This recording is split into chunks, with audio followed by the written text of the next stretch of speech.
Huh? What's that sound? Seems like it's coming from that bridge.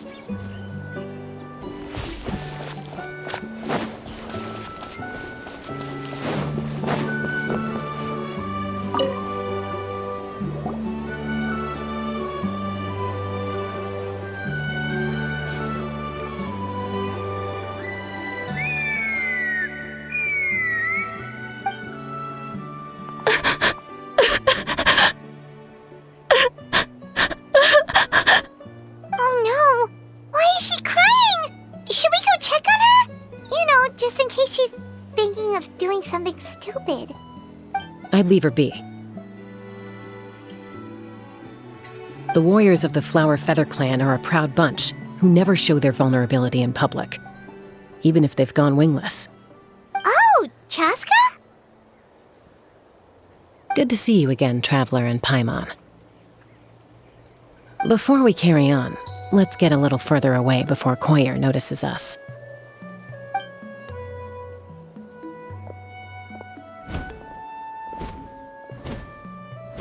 So, that girl on the bridge, Koyer, you said? Should she really be on her own right now? With the mental state she's in, it just seems risky.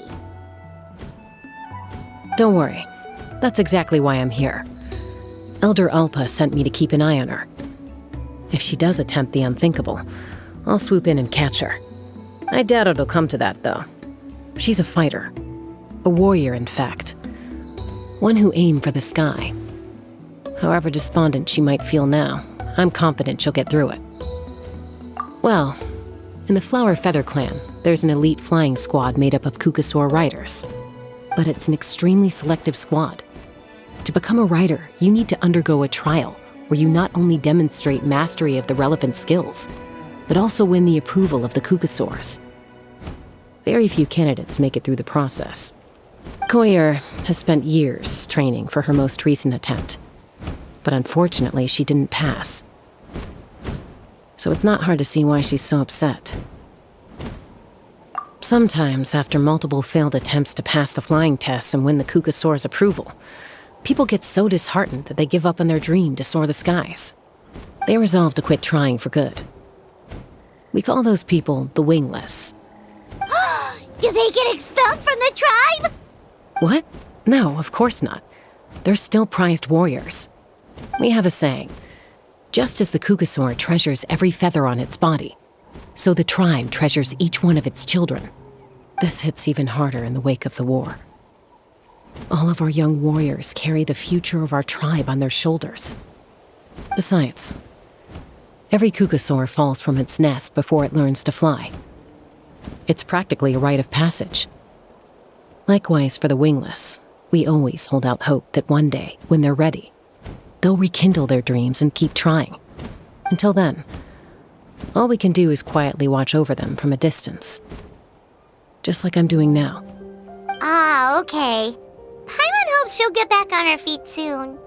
Well, from the sound of her whistling, her confidence has been seriously shaken.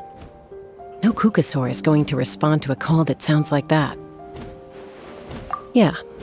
People from my tribe call to their saurian companions by whistling or blowing a horn. So it sounds like Koyer was trying to summon a Kukasaur to practice her flying. But the Kukasaurs are an even prouder bunch than our warriors. They would never respond to a lackluster whistle like that. First she failed the trial, and now she's struggling to even summon a Kukasaur. That's only going to hurt her confidence further. And getting trapped in that vicious circle is the kind of thing that'll make people go wingless. Surely there must be something we can do to help. That's very kind of you. Koyer's flying skills are up to par, but mentally she's stuck in a rut. If she wants to return to the sky, she has to overcome that for herself. I'm going to lay low nearby, just in case she takes a turn for the worse. Let me give you a tour around the tribe once this is all over.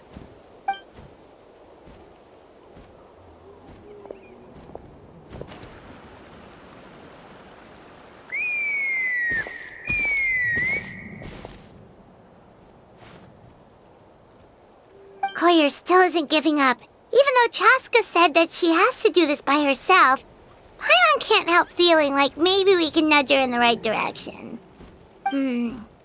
What if we could get a cuckoo sword to fly up to her? That might give her the confidence boost she needs.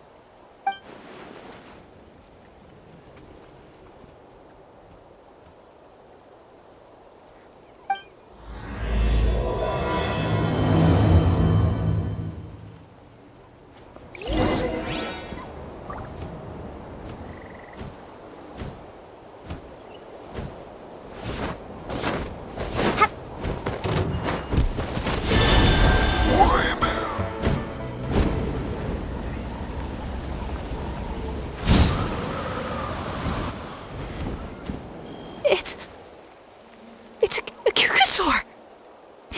Oh my gosh! Is this really happening? I did it! I summoned one! I was beginning to think you'd all given up on me completely. Thank you. Oh, thank you.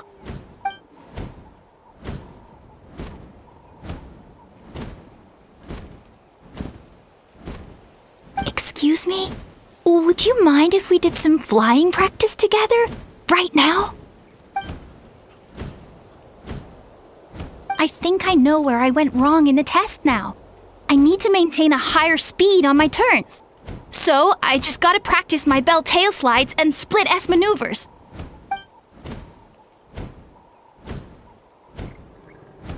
Also, I really want to try some stall turns and cobra maneuvers.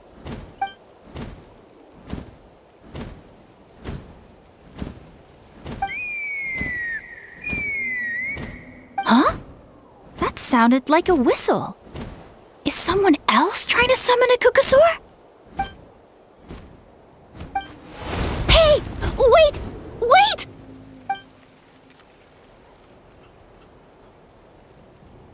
Do you think Koyer's feeling better now?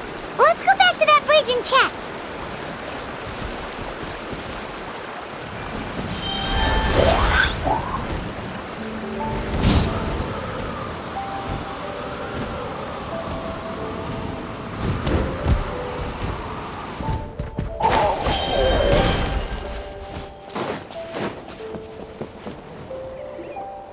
Chasca! I summoned a cuckoosaur! They do still respond to me after all! Although, unfortunately, someone else summoned it away again before I had a chance to go for a flight. Oh, really? That is unfortunate. But if you can do it once, you can do it again. Keep at it, and you'll pass the trial eventually. You're right. You know, I almost thought about giving up, but I'm glad I didn't. Hey, Chasca, how's Koyer doing? Huh? Who are you? And how do you know my name? These are my, friends. The Traveler and Paimon. You came up in conversation the other day because I was telling them about up-and-coming warriors in our tribe. Oh, the Traveler, huh? So that's you. What do you mean up-and-coming? I'm closer to being wingless than I am to passing the trial. Anyway, we haven't met before, have we? You look so familiar somehow. Maybe you saw her in the stadium? Or anywhere, really. She's been all over Natlan lately, so it's not surprising that you've seen her around. If you say so.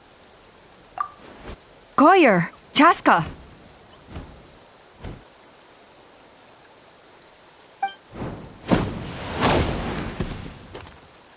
Here you are. I've been looking everywhere for you two. Oh, Elder Alpa! What's the matter? I thought I should tell you myself. We're going to redo the flying trials. Redo them? How come? This is so unexpected. And I can't believe you came out here just to tell us that in person. It's embarrassing to admit, but due to time constraints, we didn't do a proper inspection of the arena before the last round of trials began. Then we started to notice many candidates performing worse than expected. So we redid the inspection afterwards and found a number of issues which likely impacted candidate performance. This was entirely our mistake, and I apologize unreservedly. I know it doesn't make up for it, but I thought bringing you this message in person was the least I could do. Oh, okay. Chasca, these people you're with, are they the Traveler and Paimon? Huh? You've heard of us? I have indeed. Gathering intel is an essential part of being a warrior. Plus, you've already made quite a name for yourself in that land. Actually, I've been meaning to invite you to enjoy our tribe's hospitality for some time. Hospitality? Oh, that includes food, right? Of course it does. If you let us host you, you'll be treated quite lavishly. Mighty warriors are highly revered in our tribe. Besides, we still owe you for your help during the war. Without you, we would have suffered far worse at the hands of the Abyss. So I like the chance to show you our gratitude on behalf of the whole tribe. Mighty warriors, plural? So Paimon counts too? Paimon's starting to like you a lot. That should go without saying. Your flying skills are the envy of our tribe. The Flower Feather clan seems like a really nice bunch of people. We definitely need to take her up on this offer. Well, I'd love to stay, but I'm afraid I still have to inform the other candidates about the retrials. With our younger generation's future on the line, there's no time to lose. Wait, Elder Alpa! Let me help! The sooner everyone gets the news, the better! Very well. In that case, Chasca, could I leave you to entertain our guests? Sure thing. Okay. Let's meet by the Obsidian Totem Pole later. Collier, let's get going. Okay.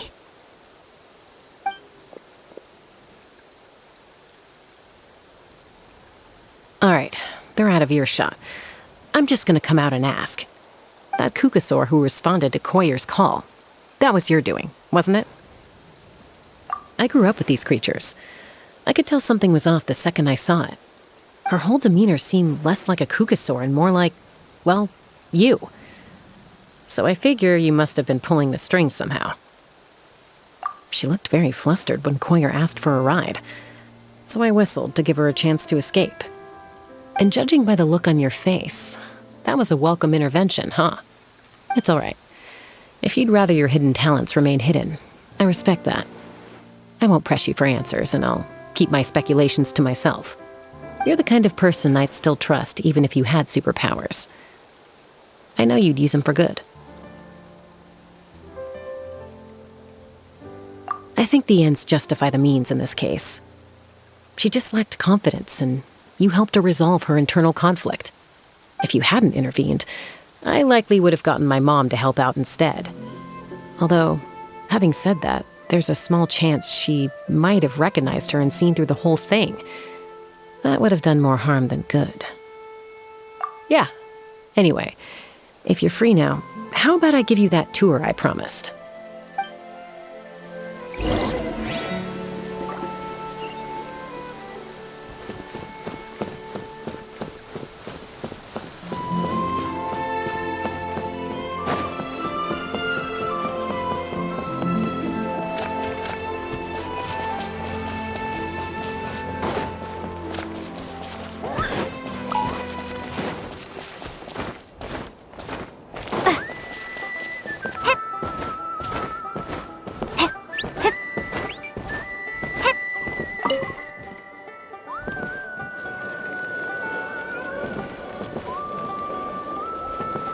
Everyone gets opportunities. I just never took the ones I had.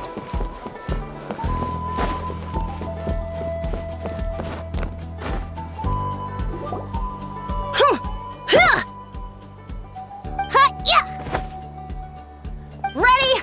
I'm gonna get you! Uh-oh. Are they fighting? Should we try and break them up? They're fine. Just doing their daily combat training. Combat training? A little young for that, aren't they? Not to us. We're a tribe of warriors. In ancient times, we were the most elite troops in the nation, responsible for patrolling and defending all of Natlan. And even though times have changed, we've kept our martial spirit alive. Hey, is that Chasca? Chasca, you're back! Oh, can you come train with us? Now's not a good time, I'm afraid. I'm showing the Traveler and Paimon around. Maybe next time. The Traveler and Paimon? Wait, you mean that legendary warrior and legendary flying expert? Legendary? Yep, that's us, alright. Awesome. It's so cool that you can fly without having to ride a cuckoo-soar. Even Chasca could only do that for short distances. Miss Traveler, can you teach me some cool sword tricks? Oh, Miss Traveler! My family shop makes the best volcano cake! You gotta try it! Let's behave ourselves, everyone. These people are here as our guests. They're going to meet Elder Alpa in a few minutes anyway. Kotini, instead of being jealous of other people's talents, why not work on developing your own? Kapak, there's no point in trying any cool sword tricks until you've mastered the basics. Have you done all your sword drills today? And Yatlan, easy does it, okay? Not every conversation has to turn into you plugging the family business. Okay.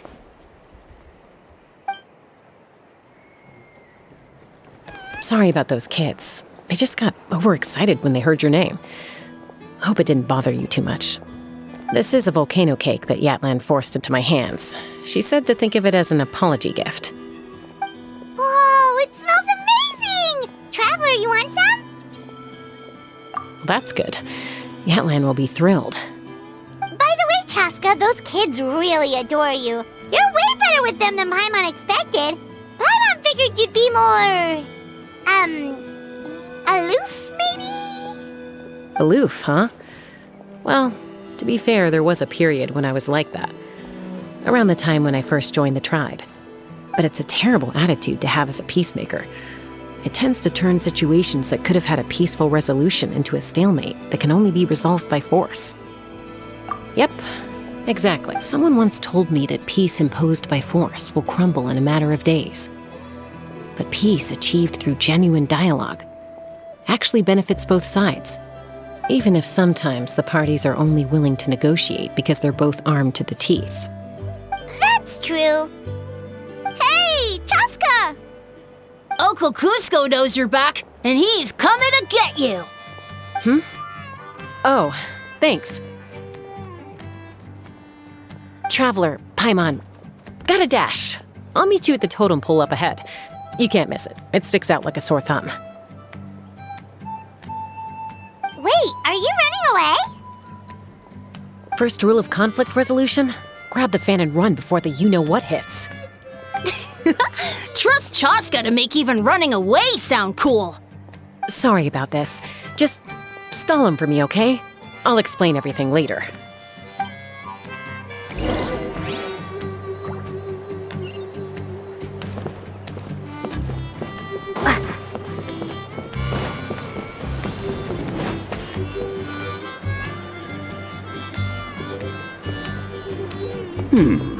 A golden-haired outlander and a white flying object. You must be the Traveler and Paimon. I heard Chasca was with you, but I suppose she's run away again, has she? Sorry, who are you? Who am I? Only her father. She's supposed to go for a checkup every 3 months to see how her abyss condition is doing. We both agreed on it. But she's already missed 3 checkups this year. That's 3 out of 4. Yes, she got exposed to abyssal energy as a young child. Then her birth parents abandoned her. It's lucky those wild cuckoosaurs found her when they did, or she wouldn't have made it. They took her under their wing and raised her as one of their own. Eventually, some riders out on patrol spotted her and brought her back to the tribe. But she was practically feral at that point. The moment you took your eyes off her, she'd be getting herself into a fight, or she'd run away to be with the Saurians. She seemed to prefer them to her own kind. She might as well have been a Saurian in human form. That must be the aloof period she mentioned, right? We later discovered that her exposure to the abyss had planted seeds of conflict in her heart. So, we started trying to bring it under control. But ultimately, she's the only one who could control it. Anyway, she's much more human these days. Yeah, don't worry about her. She seems pretty stable to Paimon. She's probably only avoiding the checkups because she thinks it'll stop you guys from worrying about her. Yes, I'm well aware of that. She knows she needs to be careful. If her condition ever took a turn for the worse, she wouldn't be brushing it aside like this. It's just, every checkup she's been to, they find new cuts and bruises. Nothing to do with the Abyss, of course. Oh no, that's all fine. The problem with her is, she's her own worst enemy. She's been living dangerously again. I'm sure of it. That's why she's avoiding the checkups. She wants to hide it from us. Yeah, Paimon can see her doing that. Oh. In the past, she always had Koichi to keep an eye on her. Now Koichi's gone, and I don't want to lose another daughter. Chasca's been increasingly reckless since Koichi passed. It's like she's trying to make up for it somehow. Next time you see her, please tell her to be careful for me. Even if she doesn't want to hear it. If she doesn't want to do these checkups anymore, that's fine. I just want her to stop putting herself in harm's way.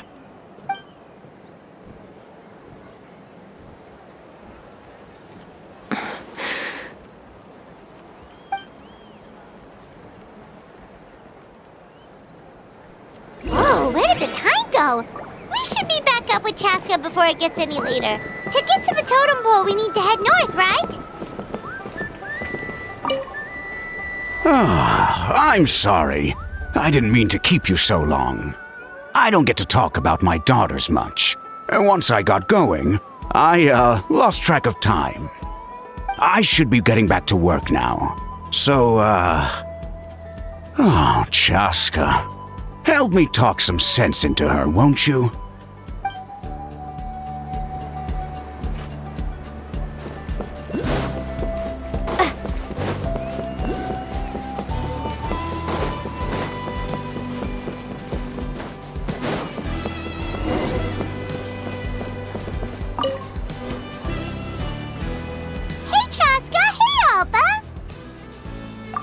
It's all right. I bet my dad talked your heads off, huh? What did he say? I was sometimes a little impulsive back then. That's putting it mildly. The memories. It feels like it was only yesterday when we brought you back and had Cusco and his family take you in. Back then, no one imagined this feral child would grow up to be the strongest warrior of the Flower Feather clan. Huh? You were the one that brought Chasca back to the tribe? That's right. Elder Alpa was already a veteran rider by then. She spotted me while patrolling from the skies and tracked down my Kukasaur mom. Mom agreed it was time I tried to re-enter human society. But I didn't know the first thing about being civilized. I clashed with everyone who had to deal with me. And look at you now, renowned throughout the land as a peacemaker. How time flies. When the day comes that I can't fly anymore, it will be up to you to look after our tribe and our flying squad. You know me, though. I'm not a natural commander. I'm better off as a lone wolf on the front line. So stick it out at least a few more years, okay? Give Koyer and the others time to come into their own. Oh, stop. Wait, so isn't the leader just the strongest warrior in the tribe? At least Paimon figured that's how your tribe would work. Strength is certainly a core tenet in the Flower Feather clan. But strength means far more than martial prowess alone. If it all came down to individual strength, I'd struggle to call myself a warrior, let alone a member of the flying squad. Any fighter in the tribe could take me down. Well, sorry to disappoint you. It was something I aspired to at one point. So much so that I went adventuring in the Cinder City, Ochkanatlan, to try and prove myself. But it was foolish of me. I wasn't ready. I came back empty-handed and seriously injured. The fact that I survived was something, I suppose. But after that, I never seriously considered myself a strong fighter. And yet, you still managed to become the leader of the flying squad, thanks to your experience and determination. All while battling those old injuries. Don't you think that's a display of strength in its own right?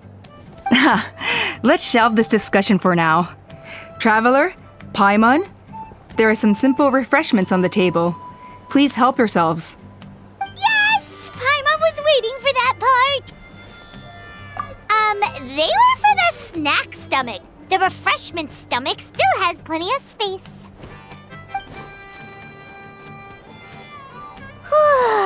Paimon is so full.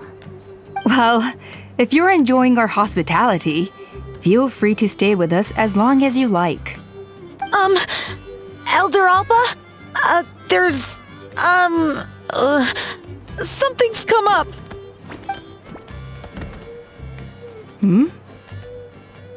What happened? Is it serious? Shall I deal with it? It's... Some merchants showed up, not from our tribe. They said they're here to discuss some potential collaboration with us. Why now? This is terrible timing. There are a few wingless that we haven't managed to reach yet, and we still haven't inspected the retrial arena. Let me handle the other errands while you meet with the merchants. You shouldn't be trying to do everything at your age. You should help too. Seems only fair after all that food we ate. Oh, well, much obliged. Chasca, the remaining wingless are all people you know. Let's see. Pishika now manages the floating target balloons. Waska's probably still addicted to eyes on the feathered prize, and Junon spends her days up on the flying platform, staring at the Cinder City. I'll leave you to tell them the news.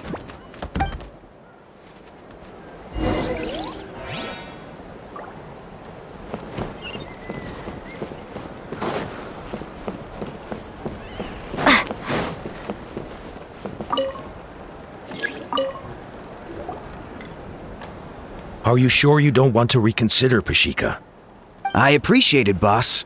But honestly, I'm pretty happy with my life nowadays.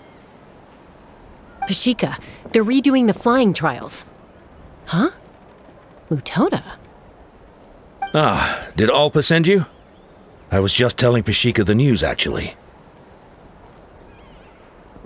The way things are with the tribe these days? I mean, you don't need me to tell you. This here is no future for a seasoned warrior like you. Ah, come on, boss. Do you have any idea how long it's been? I've been wingless for years now. I'm not cut out for that anymore. Of course, I'll do my part if we ever need to defend the tribe. But there's really no point in me trying out for the flying squad now. I've already made my peace with it. Not everyone has what it takes to return to the sky after going wingless. Elder Alpa's perseverance is something else. And it's okay if I'm not destined for greatness. I might not have the Kukasaur's approval, but with my hot air balloons, I can still reach the skies. Handling these balloons every day, seeing how the customers react, the looks on their faces, that's enough for me. Finding something you love doing can be just as hard as passing the flying trial. It's worth holding on to. Fair enough. It's your choice. I won't force you. Oh, by the way, you should try taking a balloon ride if you've got the time. Once you've been up there for yourself, you'll see why I love it so much.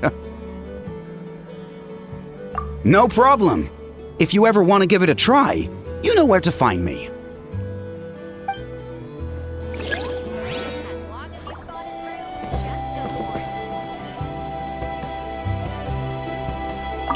I didn't realize Chasca was out delivering the news. Looks like Alpa's finally learning how to delegate.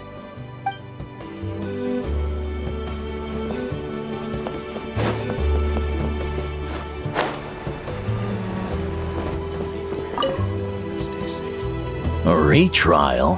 What's the point? I pretty much treat life like it's a game. No Kukasaur is ever going to approve of that, no matter how many times I try. Waskar, I can assure you, Kukasaurs wouldn't judge you for something like that. Well, they must be judging me for something. Maybe I lack fighting spirit, or just don't have the talent. Not everyone's a natural like you. Don't waste your time on me. You'll have better luck with the ones who still have their heads in the clouds. In the meantime, I think I'm going to treat myself to a few more games of Eyes on the Feathered Prize. Yeesh, there's wingless, then there's being a total lost cause. He used to be a fierce warrior, actually. But fighting spirit alone won't win you the Kukasaur's approval. Are all Kukasaurs so strict? The ones in floating target balloons and Eyes on the Feathered Prize seem pretty chilled out. It's one thing to hang out and have fun, but quite another to take to the skies with a human life on your back. Giving a ride to someone who's unqualified endangers not only the rider, but also the Kukasaur themselves. If the rider makes a mistake, they both suffer the consequences. So we have a mutual understanding with the Kukasaurs. If someone isn't up to standard, we have to reject them. Even if it means breaking their hearts.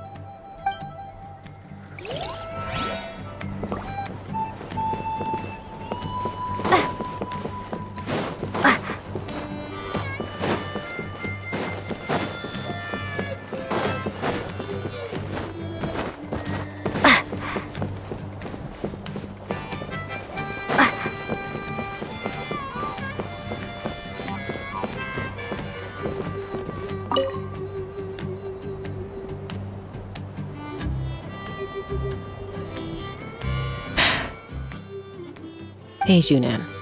Gazing out at Ochkanatlan again, huh? Chasca? What are you doing here? Is something up? The flying squad is hosting retrials again soon. Want to give it another try? Maybe you're forgetting the definition of wingless. I've failed so many times already that I've decided to call it quits for good. I'm done. Elder Alpa always goes out of her way to come and tell me when a new trial is coming up, and it's nice of her to think of me. But nothing's gonna change. I'm not going to suddenly pass just because they're holding another trial. They're making some big changes to the arena this time, so the flying experience should be smoother than before. Koyer's gonna try again. No, forget it. If I was genuinely good enough to make the squad, the location shouldn't affect my chances. A true rider can fly confidently whatever the conditions, like you and Elder Alpa. Junan! They're redoing the... Huh? Chasca and the Traveler. You're already here. I guess they told you already then. Come on, let's go train together. I'm gonna sit this one out. What? Why? But you've always looked up to Elder Alpa. She went wingless after her injury and spent years drifting, but even she came back and made it in the end.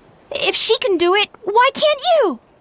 I mean, I don't have that kind of perseverance. And besides, the last thing I want to do is fail in front of her yet again. Oh, come on. You know you don't need to worry about that. All right, well, how about we just treat this as you being my mentor? Then will you train with me? I mean... Enough umming and ahhing. Let's just get up in the air and figure it out as we go. Wait! Hold on, slow down! I can't keep up! Well, that's one way to do it. They've been best friends since they were kids. If anyone knows how to get Junan out of a rut, it's Koyer. You helped Koyer deal with her internal conflict, and now she's done the same for someone else. You know, people often talk about how one conflict leads to another and so on. But sometimes in life, things spiral in a good direction instead.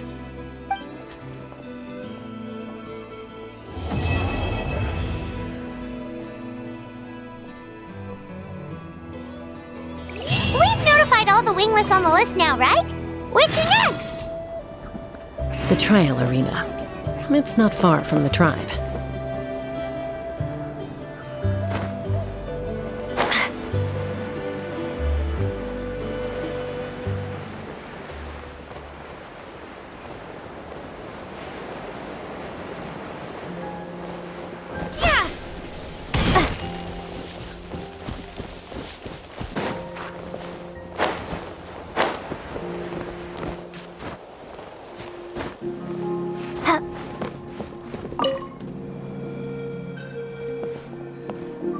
hey there, Chasca. Did Elder Alpa send you? Yeah, she's got other things on her plate right now. How are things looking here? Well, the inspection revealed numerous blockages all over the trial arena. It looks like they're the result of ley line disorders caused by repeat abyss invasions.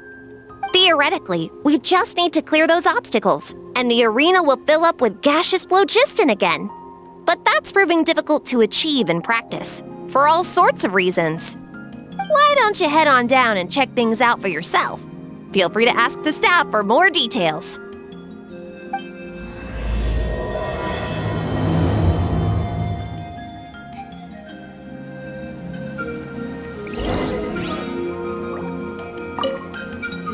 Why don't you head on down and check things out?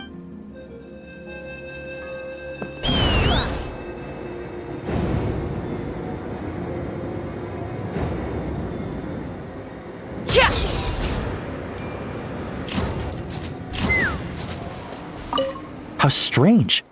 Why is there so much solid phlogiston here? Well, could be from the Children of Echoes. Maybe it got swept up here due to the ley line disturbances? And I did see those strange markings on the cliff. I can't think of a way to resolve this. Short of going all the way to the Children of Echoes to borrow it to Petlisaur. How strange. Well, could be. I can't think.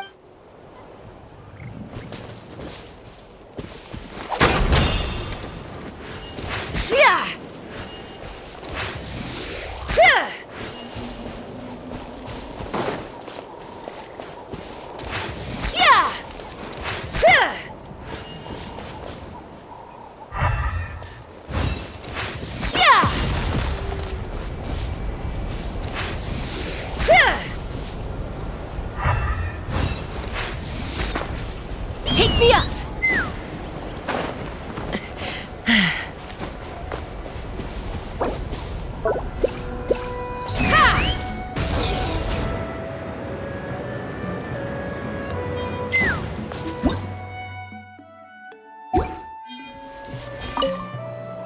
This is crazy. I put all of my strength into it, but it just won't break. Maybe Inkanak was right after all. If a stable structure is formed inside the solid phlogiston, I'll need to hit all the weak spots at the same time to break it. But how am I supposed to do that?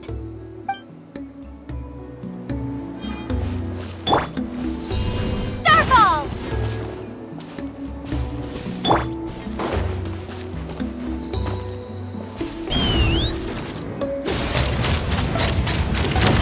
Locked on!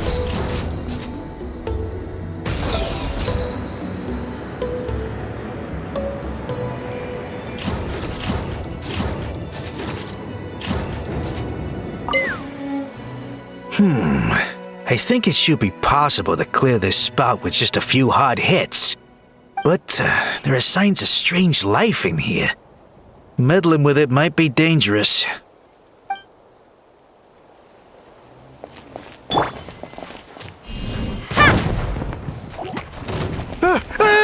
Monsters! Starfall! Take me up! Open fire! Open fire! Open fire!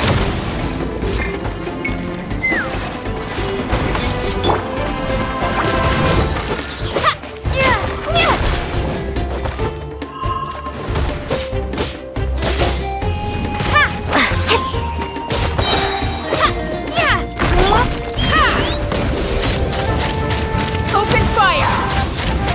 Open fire! Locked on! Knock him down. Locked on!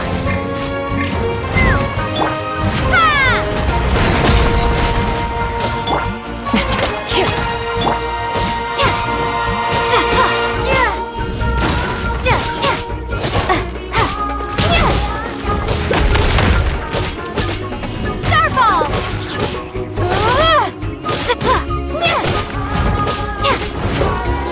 Drop!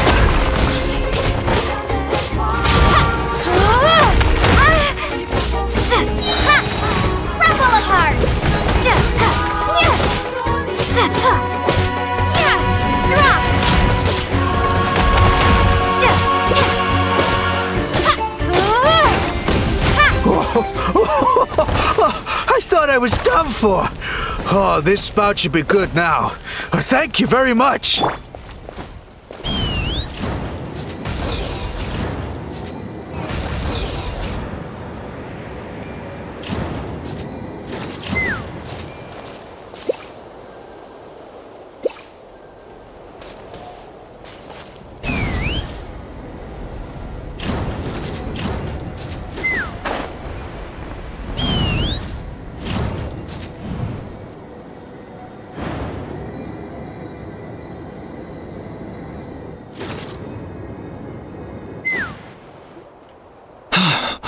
Oh, are you here to help? Thank goodness. There's no way I could do all this by myself. So the blockage here has to be cleared using a special bomb, but carrying explosives up that steep slope would be a recipe for disaster. If I dropped it or slipped and fell, I'd be blown to bits in an instant. So, my plan was to transport the bomb to the other side, then send it over in a hot air balloon. All I need now is for someone else to strike the balloon at the right moment, dropping the payload right on top of the spout, and problem solved. What do you think? Simple enough, right? Huh? Oh, that one.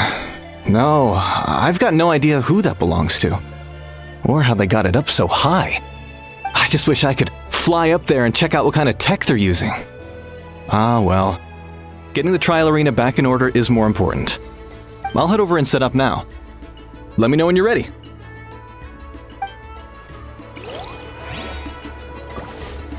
All right! Get ready!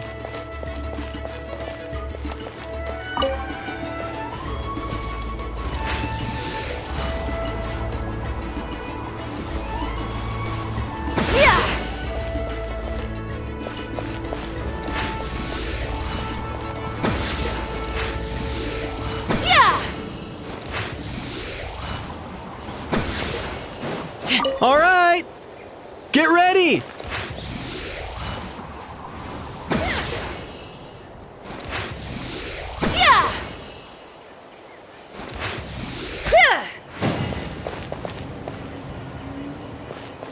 All right! Get ready!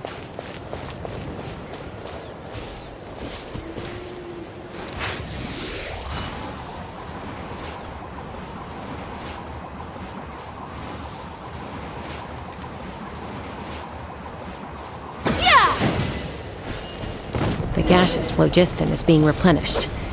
Looks like all the spouts have been unblocked. Let's head back up.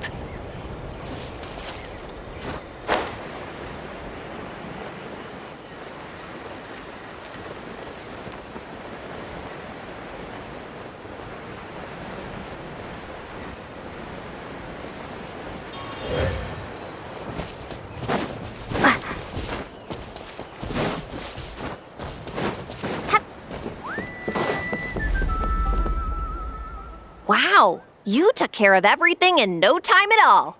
Incredible work. Now we just have to wait until the gaseous phlogiston is fully replenished. Then we can kick off the retrials. Actually, Inkanak, I'd like to do a test flight first, just to make sure we're not missing anything. Could you arrange that for me? Huh? But you only just finished getting the arena ready. There could still be other hazards we're unaware of. All the more reason to have me test it out. Think of it as another inspection. I guess you're right. With your flying skills, you won't be in any serious danger, even if there are hazards we overlooked. The conditions in this area seem a little unstable, but a test flight is the only way to catch any lingering issues. All right, I'll get things set up for you. Just let me know when you're ready.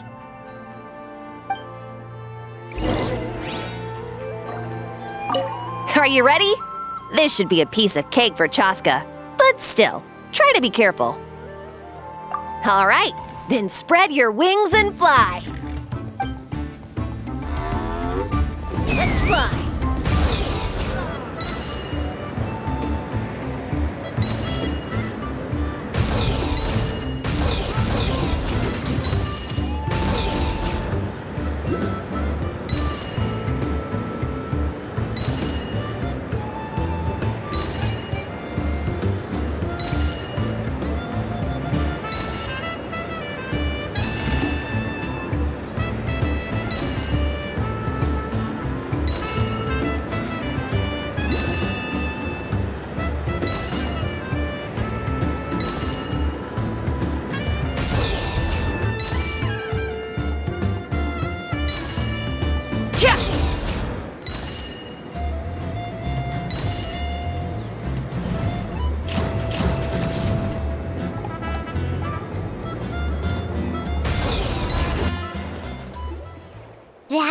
was amazing. Paimon couldn't take her eyes off you.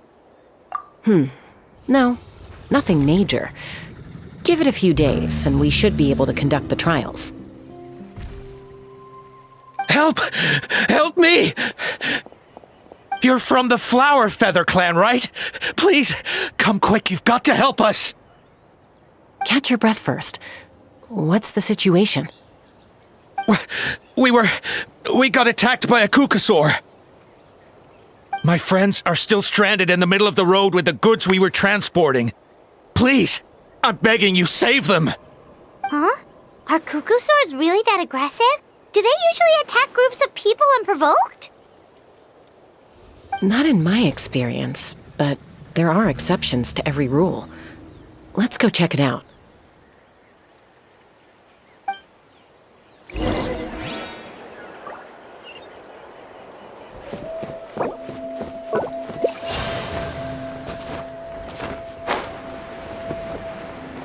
Ouch! I've never seen such an aggressive Kukusaur.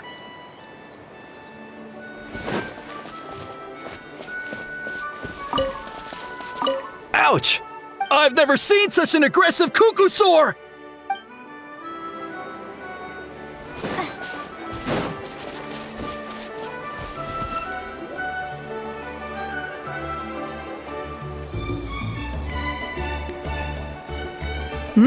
Chasca? Traveler?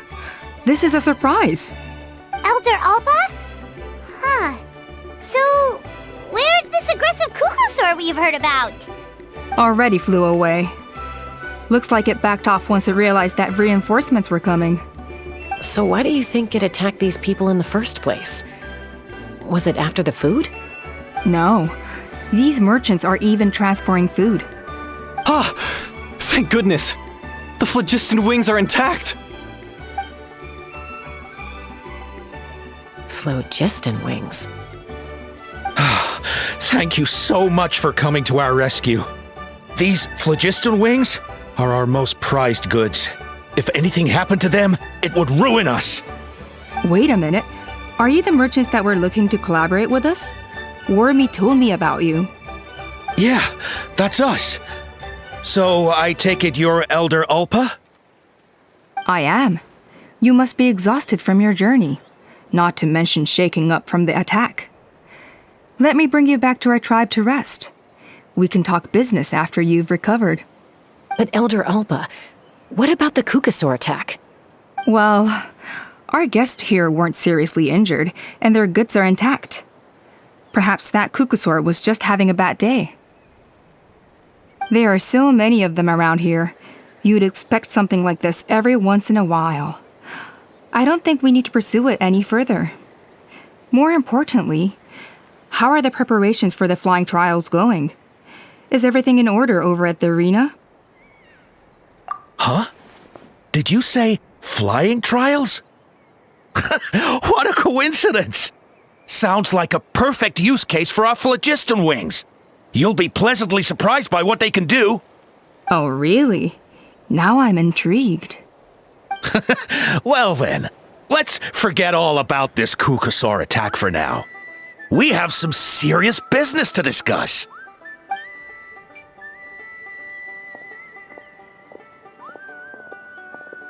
Huh?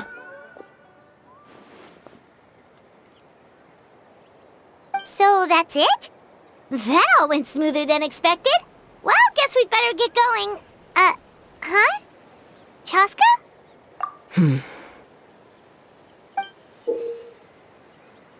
A blood-stained feather.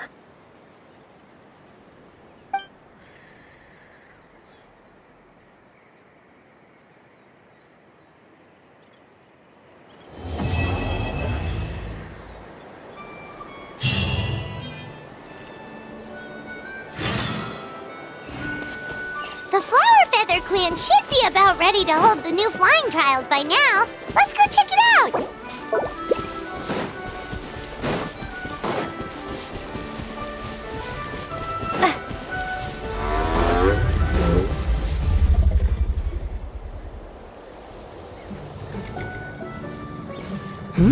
Ah, Traveler and Paimon. You came. Yep, and it looks made it just in time! Although, can't say the same for the cuckoosaurs. Bit of a low turnout, huh? Yeah, you'll see why soon enough. All right, get ready. 3, 2, 1, fly! Whoa! We're really flying! I feel light as a feather. I'm flying without a cuckoosaur. These phlogiston wings are awesome! What's going on? Paimon can barely believe her eyes. How did they fly all on their own? The merchants we ran into that day were selling a product called phlogiston wings. It's a flying machine worn on the back. To operate it, you just use a handheld trackball that controls the flow of gaseous phlogiston. That's incredible! Yeah, if our tribe, well, if Natlan mass adopted this technology, it would revolutionize our mobility and responsiveness in times of crisis. Just think of the countless tragedies that could be averted. I feel like I'm dreaming. Did I really just fly on my own without the help of a cuckoosaur? You'd better believe it! Plus, you just passed a flying trial! Right, Elder Alpa?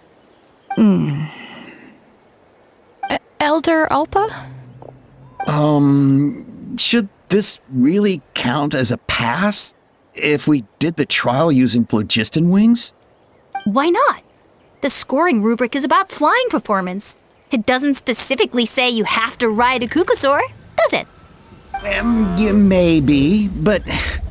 I mean, even Chasca had to ride a cuckoosaur in a trial, right? And the whole point of a trial is to test both your flying technique and your ability to work with a Saurian companion. Well, if we can fly by ourselves, maybe we don't need to test the ladder anymore. Chasca, Traveler, what are your thoughts on this new invention?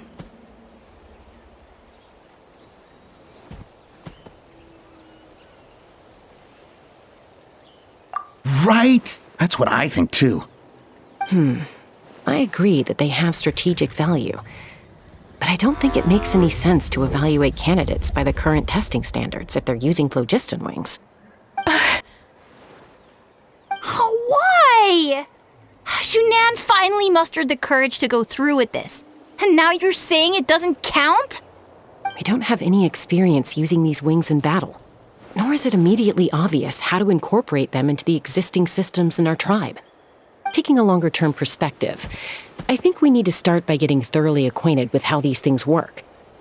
Then we can develop a new trial format with new assessment criteria, tailored to candidates using the phlogiston wings. You all raise valid points. But Chasca, while your proposal sounds perfectly reasonable, it would probably take years to put it into practice. We lost so many people in that war. These phlogiston wings could be exactly what we need to strengthen our forces and boost morale in this trying time. And as for real-world battle experience, there will be plenty of opportunities to gain that. I have high hopes for you, Junon. Huh? Hey, stop staring into space! Say thank you! Oh, thank you. Thank you, Elder Alpa. You have nothing to thank me for. Remember, the way you got your wings back was by relying on yourself. Oh, Elder Alpa!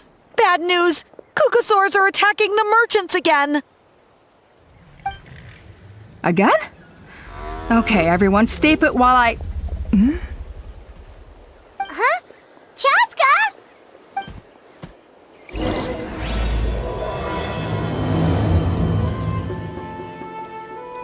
Why did Chasca rush off like that?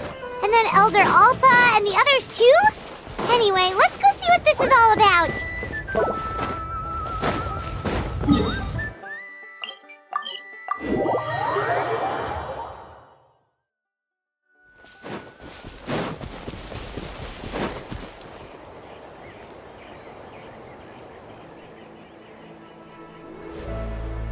Oh, it's back! It found us again! Run! Get out of here!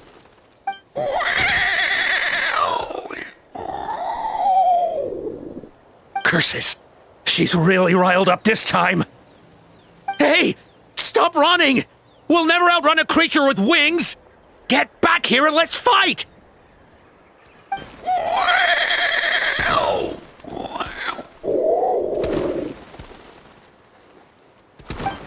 Stop! All of you!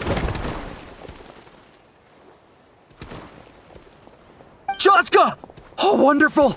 Quick, get rid of that thing!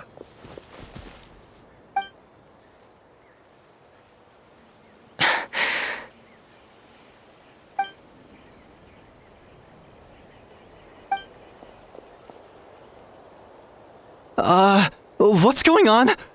Why isn't she doing anything? So it really is you. Sister. Wait, sister? That Kukusaur is Chasca's sister?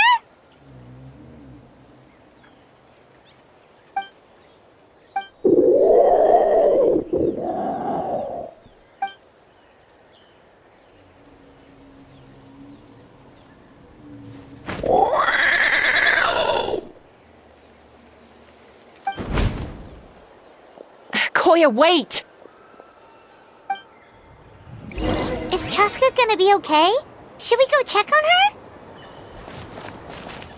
her? What was wrong with that Kukusaur? Why was it so aggressive? If we just let it escape back into the wild, who's to say it won't attack again? Is everyone all right?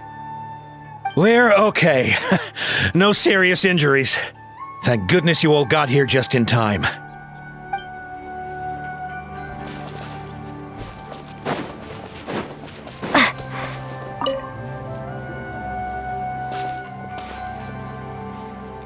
Chasca, are you okay? I'm fine. Sorry for making you worry. No point. She's an expert at hiding her tracks. Once she's shaken you off, you'll never catch up to her. At least, I always used to lose to her at hide-and-seek when we were kids. Well, yeah. You know I was raised by Kukusaurs. Anyway, she and I grew up in the nest together. Her name's Koya, and she's my big sister. We played together all the time, chasing each other through treetops or mountaintops. It felt like it would go on that way forever. Until the day I was sent back to live with the humans. Not all Kukusaurs are friendly towards people. Koya, for instance, she's fine with me because we grew up around each other, but she's not fond of other humans. When Mom decided to send me away, Koya strongly protested, and after I left, she became more and more reluctant to interact with humans. Maybe she thinks that humans stole you away from her. It's a possibility, but in any case, we still stayed best friends at first. I had a hard time adjusting to life in the tribe. So whenever something went wrong, I'd run off into the wild and vent to Koya. Ah, so that's what Uncle Cusco was talking about. He said you seemed to prefer hanging out with Saurians to your own kind back then. Yeah, I did. But then, gradually, everything changed. With a new mom and dad, a new tribe, and Koichi, I started getting curious about these humans and made an effort to understand their behavior. The more time I spent with them, the less I spent with Koya. And then, one day, it was Koya's turn to leave the nest. She sought me out and asked if I was willing to leave the tribe and go live in the wilderness with her. As far as I can remember, that was the first time she ever approached a human settlement on purpose. So, how did you answer her? Well, I wouldn't be standing here talking to you if I'd said yes. No, I was torn.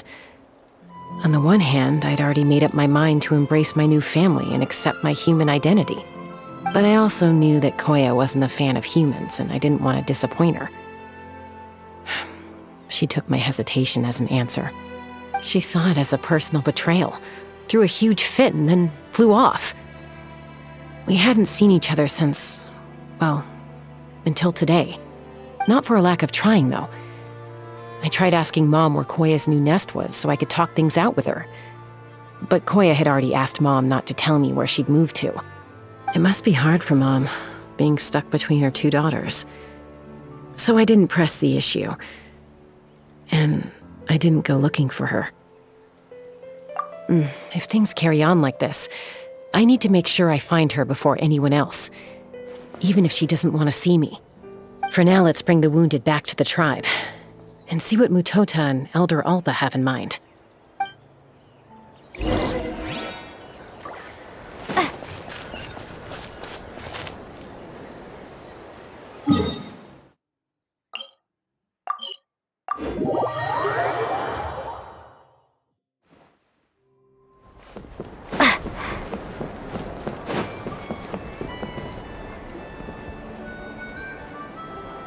So, I hear there's been another Kukasaur attack.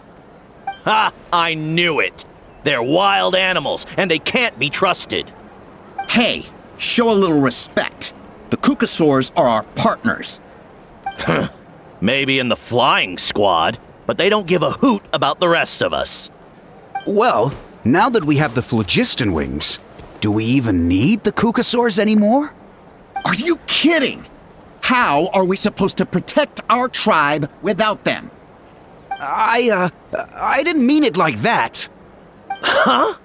Protect our tribe? Or are you just scared that your precious flying squad will lose its prestigious position? You take that back! Things are changing so quickly. Chasca, there's a conflict emerging there. Aren't you going to nip it in the bud? The whole tribe's talking about this now. Breaking up a single fight won't solve anything. The real source of conflict here is the phlogiston wings, and what happened with Koya. On any other day, people would just brush this attack aside. After all, clashes between wild Kukasaurs and humans are no more common than those between people. But now that the phlogiston wings have entered the equation, it's sparked a debate over whether our tribe needs the Kukasaurs at all. I worry that we risk repeating the mistakes of the Cinder City. Back then, Lord Ochkan's hatred of the Saurians nearly destroyed the peace forged by the Pyro Archon. Chasca, to prevent things from deteriorating further, I'd like to task you with restoring peace to the tribe. I will. Traveler, you've already done so much for Natlan, and the Flower Feather clan has no right to ask more of you. But thank you. And don't forget about Paimon. Just leave this to us. This whole situation has unfolded so quickly that it's put us on a back foot. To tell the truth, it makes me a little suspicious. You think someone might have orchestrated all this? It's possible. Leave it with me. I'll look into it.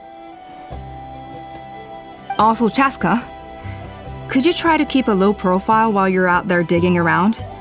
We don't want to give our hand away. I'll do my best. Okay, so where should we start? This all began with Koya's attacks.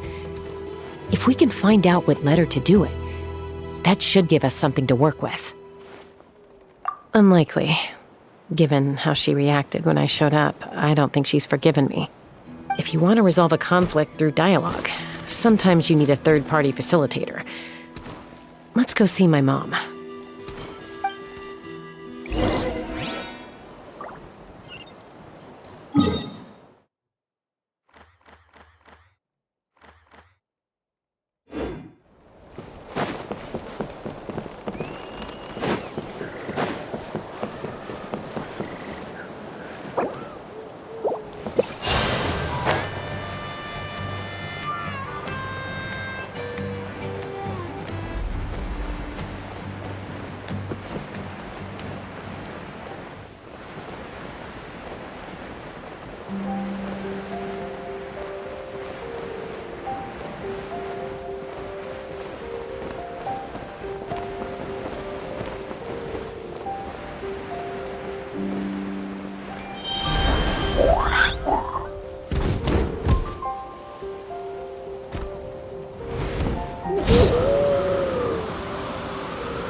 Wow, so this is where you used to live as a child? Mm-hmm. When I was little, we used to do this thing where I'd jump from the top of this tree, and Koya would fly over from the platform and catch me in midair. Or sometimes we'd both fly from the treetop together, and then after some aerial maneuvering, she'd throw me up onto that platform. After we got a bit older, we went to the nearby shores looking for even greater heights. Ah! Stop! You're gonna give Paimon a heart attack! Oh, really? I just thought it made a fun story. Then I'll share more with you when there's time. Anyway, back to the matter at hand.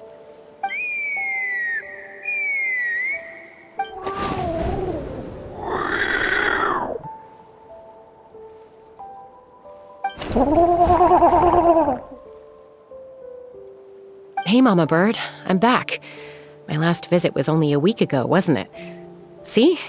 I visit you more than I visit Papa Cusco. I brought a couple of friends with me. These are the Traveler and Paimon. Traveler, Paimon, this is my mom. Her name is Chimpu. In the human tongue, anyway.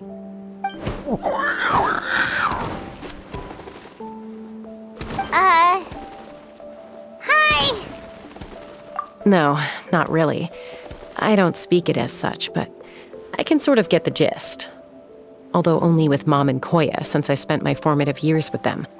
Even then, it's basically a best guess based on their sounds, body language, and expressions.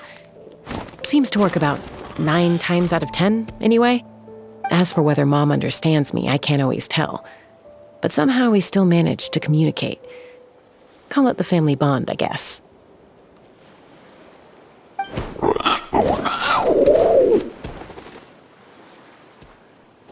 Don't worry.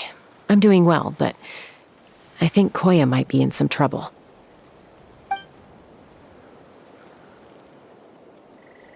I know she's never been a fan of humans, but she's never deliberately attacked them before either. What's behind this sudden change? Does, Auntie Chimpu know anything? Doesn't look like it. Koya hasn't visited her in a long time. Then, could you please tell me where she's living nowadays? I really need to talk to her. If this animosity between her and the tribe continues, then the next time there's an incident, I don't know if I'll make it there in time.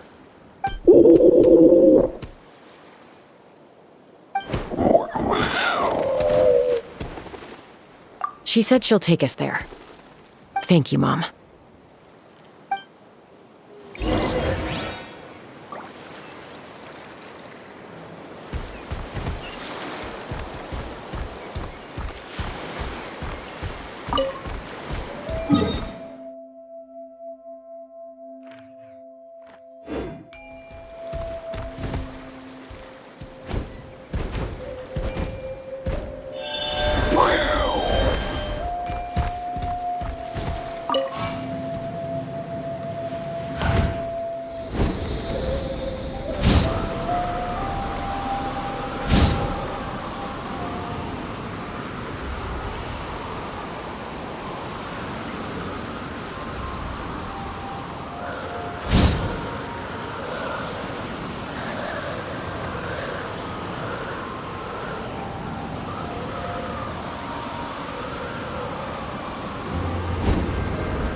This is a really remote location.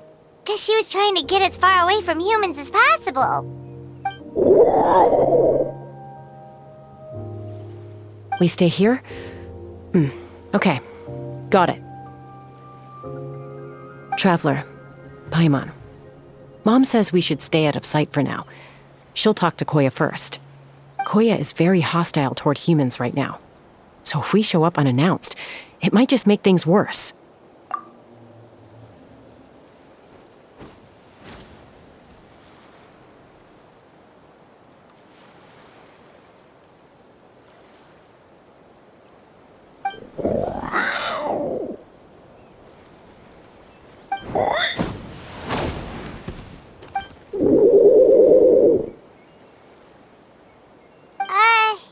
Any idea what they're saying? Sounds like things are more complicated than I imagined. There's evidence in this area suggesting that Koya might have been the victim of a human attack.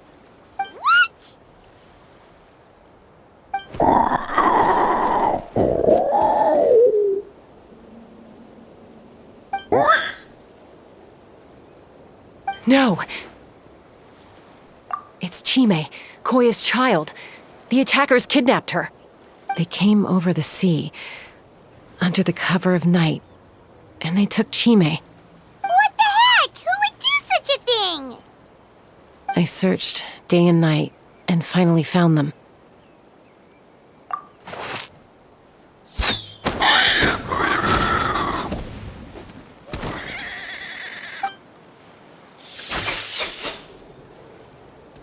Oh, yeah! T'Pol's contraption is working like a charm! Got her in one! Hey, there's another one! Wait, is that the one that got away last time? Who cares? Just get them all! T'Pol pays us per catch.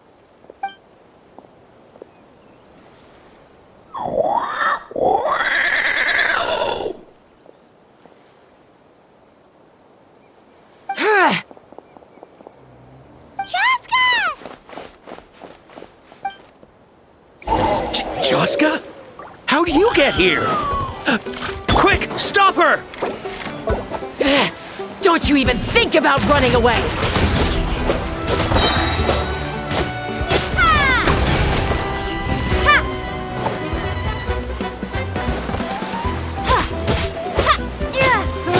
Take me up! Bullseye!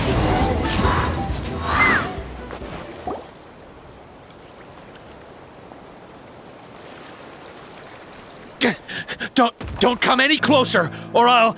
Go, Phlogiston Wings! Take me out of here! Uh-oh, looks like it malfunctioned! This is bad. Mom and Koya are already injured. And if that thing explodes right next to them... Help! Elemental energy suppresses it! Please, someone! Get back!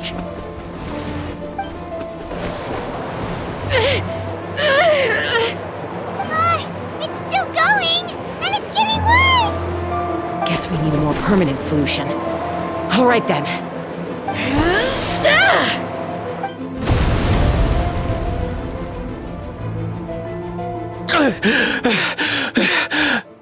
That was too close. I thought I was gonna die.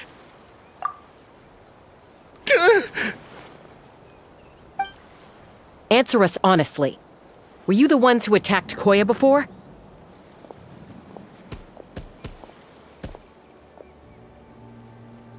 I am... No, it was...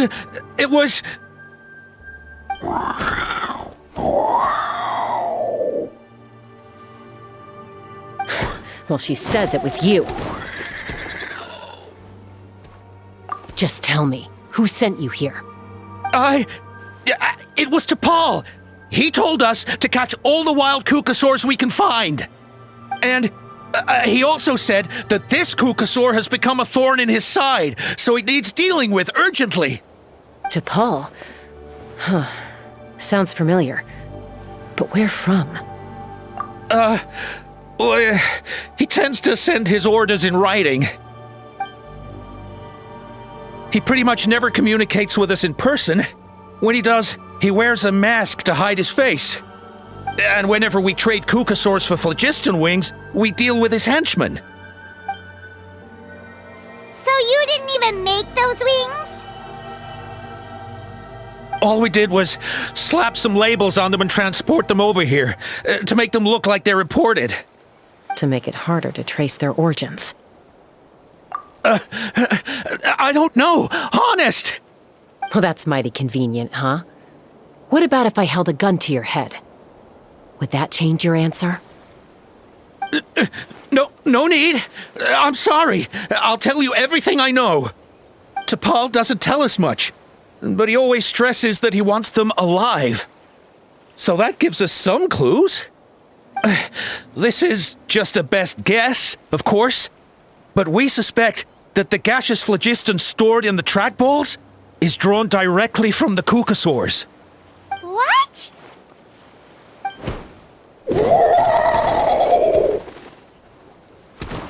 Easy now.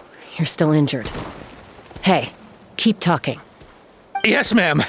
So, the gaseous phlogiston has to be highly refined in order to power the phlogiston wings. The slightest imperfection can have disastrous consequences, as you just witnessed. But the Kukasaurs have a natural ability to process gaseous phlogiston. So, if you use them as an intermediary, then...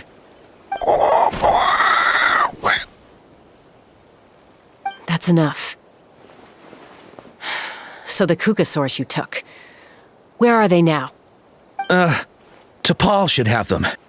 But no one knows where he's based, apart from him and his henchmen. We've tried looking for it ourselves, even followed them a few times. But we always end up losing track of them. Random thought. Maybe they're hiding up in the sky?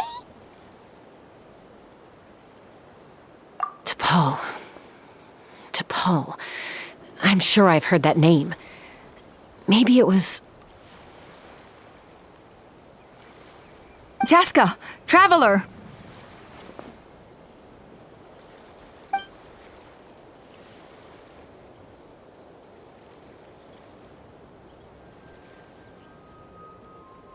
That voice! It's Alpa!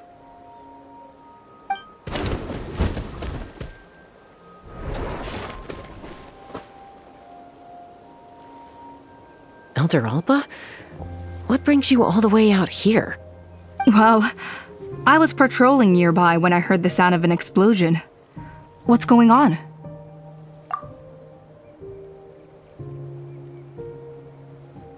I don't believe it. Elder Alpa, does the name T'Pol ring a bell to you?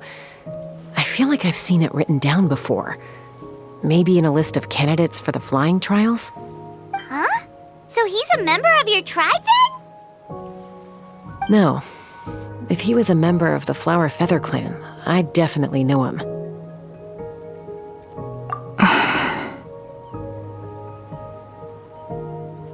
Now that you mention it, I do remember a young man from outside our tribe who came to participate in our flying trials once. You were away on a mission at the time, which is probably why you don't remember him. He was a craftsman from the Children of Echoes, but he'd always dreamed of soaring the skies, so he wanted to join our flying squad. The Children of Echoes? That's rare. But despite his best efforts, he unfortunately failed to pass the trial and gain the Kukasaur's approval. In the end, he went wingless and returned dejected to the Children of Echoes. Wingless, huh? Maybe he invented the phlogiston wings to get revenge on the Kukasaurs. Perhaps. Or maybe it's simply his way of dealing with his regrets over his past flying endeavors. Either way, it doesn't excuse his abuse of the Kukasaurs. I'm gonna take these guys back and expose the truth to the tribe. It's time for this conflict to end. Easy, Chasca. Remember what I said about keeping a low profile? The ringleader still hasn't shown himself, and this man's allegation about powering the phlogiston wings with Kukasaurs is only speculation.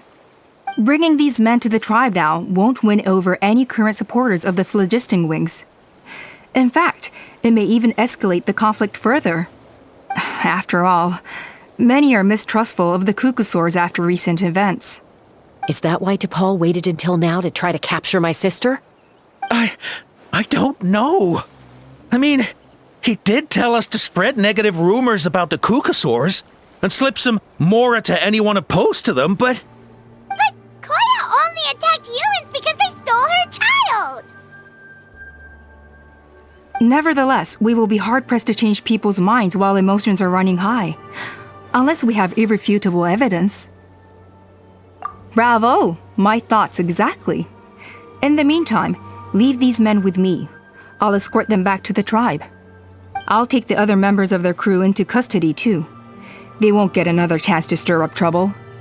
Fair enough. I guess finding T'Pol is gonna be the key to resolving this conflict. Let's hope the Children of Echoes have some info on him.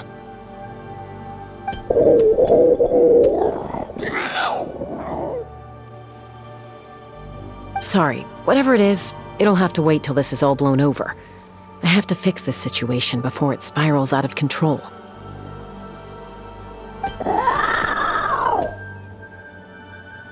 Mom, sis, rest up and get well soon. I gotta fly.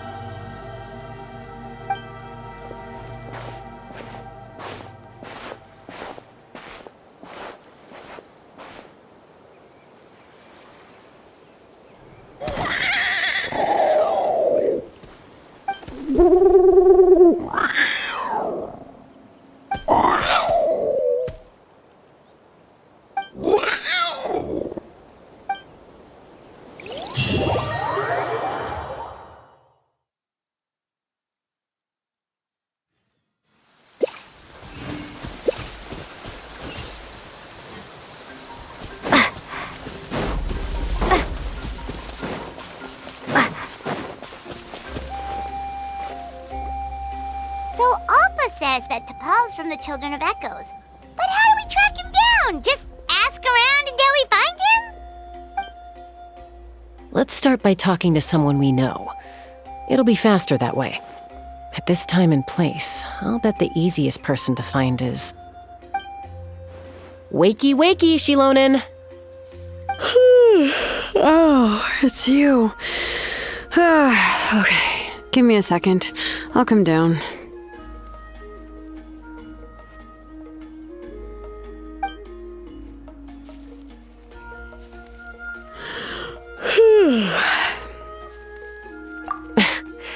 I climb trees to fly further and see farther.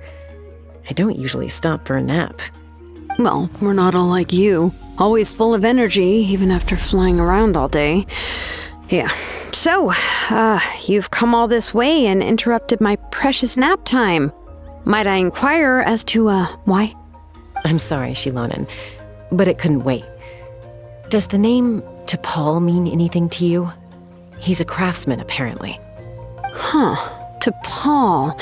Yeah, that rings a bell. I think that's Puma's child. Nope, I'm afraid you're a few years too late. Why are you looking for him?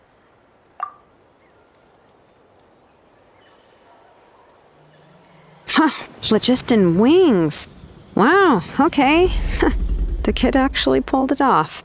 Well, looks like, no more rest for me today. Pulled it off?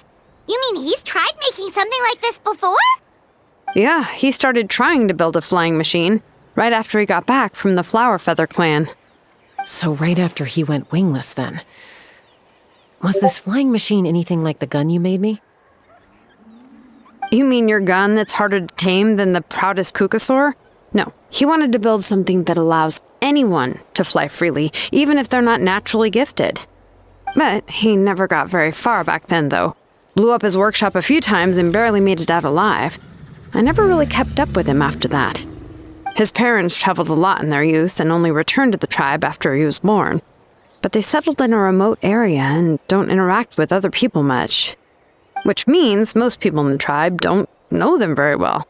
Your best bet is to chat to his direct family. I'll go get Puma. Wait for me in front of the workshop. I won't be long.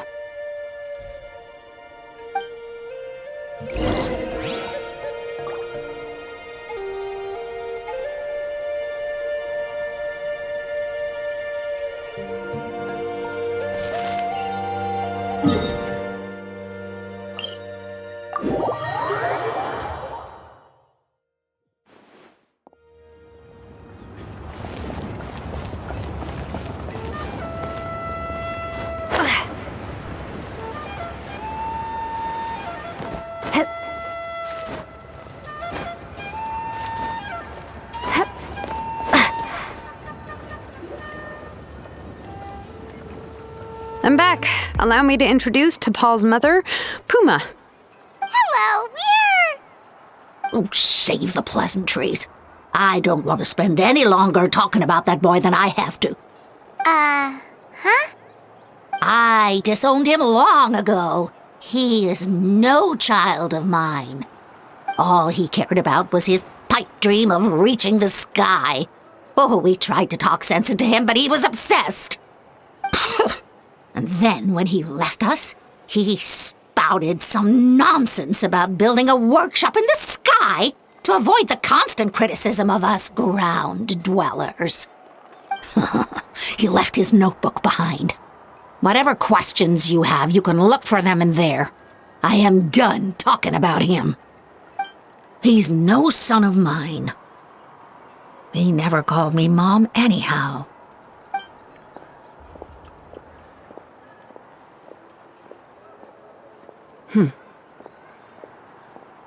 Wow, they've really fallen out. Paimon sure wasn't expecting that. Her husband, T'Pol's father, he passed away recently, and T'Pol didn't even bother to show his face at the funeral. If you ask me, that was probably the final straw for Puma. I'll go keep her company. If there's anything else you need, just come and find me. Thank you. Okay, so this notebook is the only lead we've got now, right? What's in there?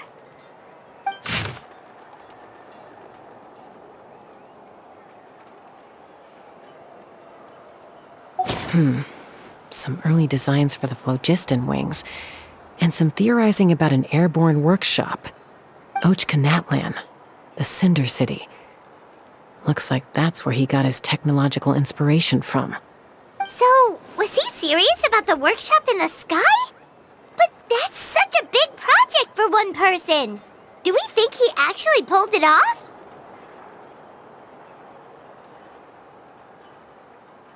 Oh, yes. The one from the trial arena that was super high up. That balloon has been there for a while, and everyone's been wondering how it got up there, but what if that's the wrong question? What if it started off even higher up, above the clouds and out of view, and it only descended to its current height due to some kind of malfunction? Part of T'Pol's workshop? Seems likely. If T'Pol's base had been hiding above the clouds this whole time, that would definitely explain why Isidore couldn't find it. I totally called it! But how do we get up there? Chasca, can you even fly that high? By myself? Possibly. But with a passenger, no chance. I doubt even phlogiston wings could take you up that high. At least, not without that relic T'Pol mentioned in his notebook. Yeah, and he's probably holding on to it. We'll have to find another way. Nope. That's way beyond Paimon's altitude. Also, would you really expect Paimon to go up there and take on T'Pol all by herself? Let's not worry. Just because we can't think of a solution doesn't mean no one else can. I'm not the only flying expert in my tribe, you know. Oh, good point. We should go ask Elder Alpa. And Mutoda. He was quite the flying ace back in the day, too. Let's head back and see what they suggest. I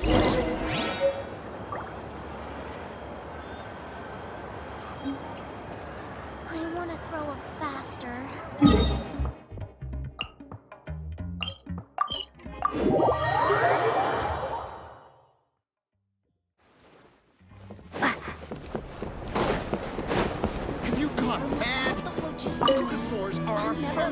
Chasca, you're finally back.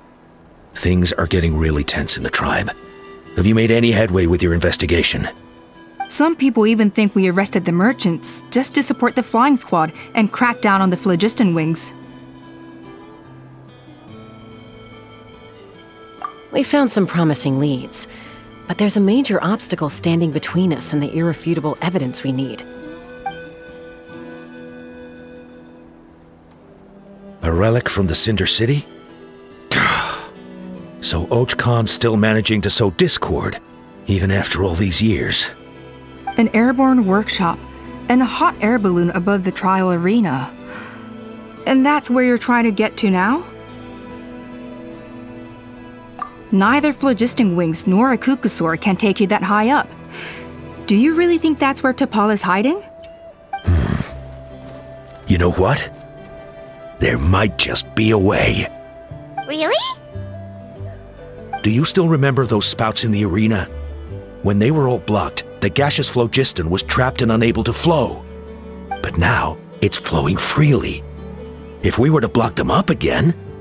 You mean all of them except the one at the very top of the arena? To build up the pressure there? Precisely. With all the gaseous phlogiston flowing through one spout, it would create a high-pressure wind current. And then we just ride it up into the sky! Yes, it has its risks, but with Chasca's abilities, I think she could manage it. It's an extremely risky approach, but I agree that it's feasible. If you want to give it a try, check with Inkanak at the trial grounds. She can explain how to block the spouts. Chasca, if anyone has a hope of seizing this evidence from the high heavens, it is you.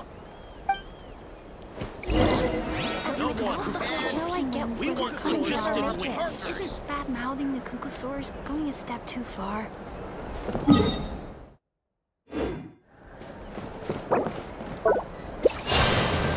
If you're so tough, why don't you take off my mask and see for yourself?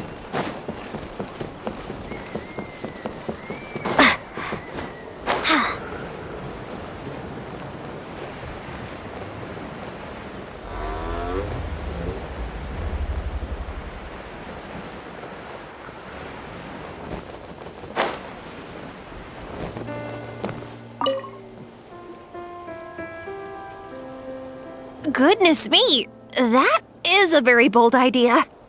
Maybe so, but we have to act fast. What's the quickest way for us to block off the spouts? From a technical perspective, I'd have to advise taking some measurements and carefully planning this out first. But I'm guessing that's not what you want to hear. Then we'll have to take the rough and ready approach. See the solid phlogiston over there? Our prior inspections revealed that some kind of stable structure has formed inside, making it highly damage resistant. It's not without its weak points, but unless they're all struck at the same time, the structural integrity won't be threatened. So, what happens if we do strike them all at once? It'll collapse. Okay, I see where you're going with this. Yeah, you got it. As long as you hit all the weak spots at once from the right angle, the solid phlogiston will fall right on top of the spout and block it up. You're right about rough and ready. Sounds like my kind of plan.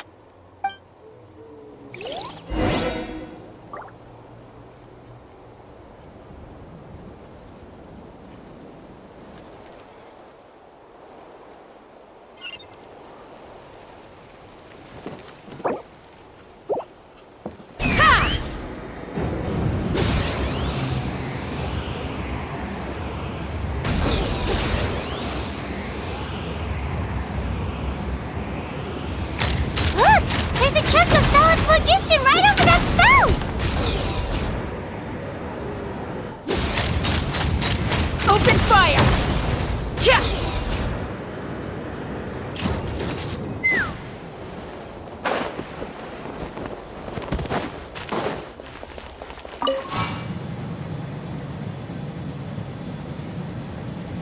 Take me up!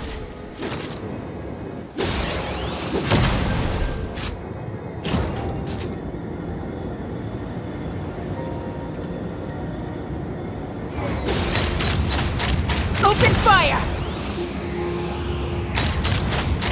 Open fire! Bullseye!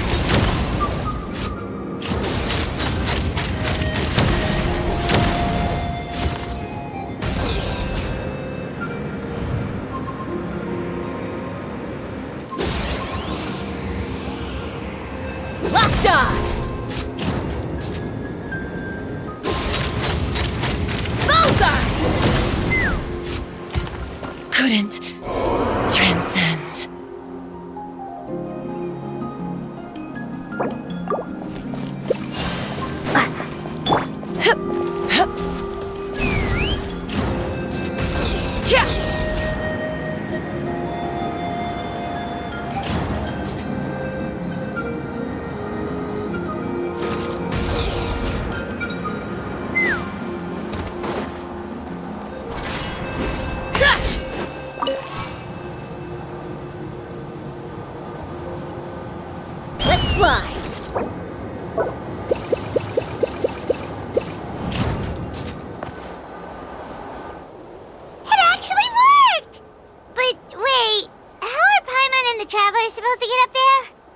Koya can give you a lift. She's actually been following us this whole time.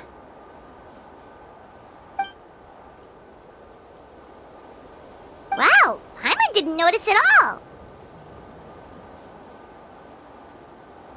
Well, probably because she didn't want to get too close to humans. Or maybe just me. But right now, we need her power.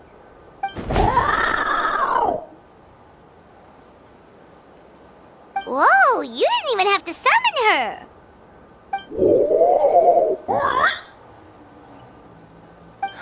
Yes, up there. That's probably where Chime is. All right, let's go have a little talk with this T'Pol.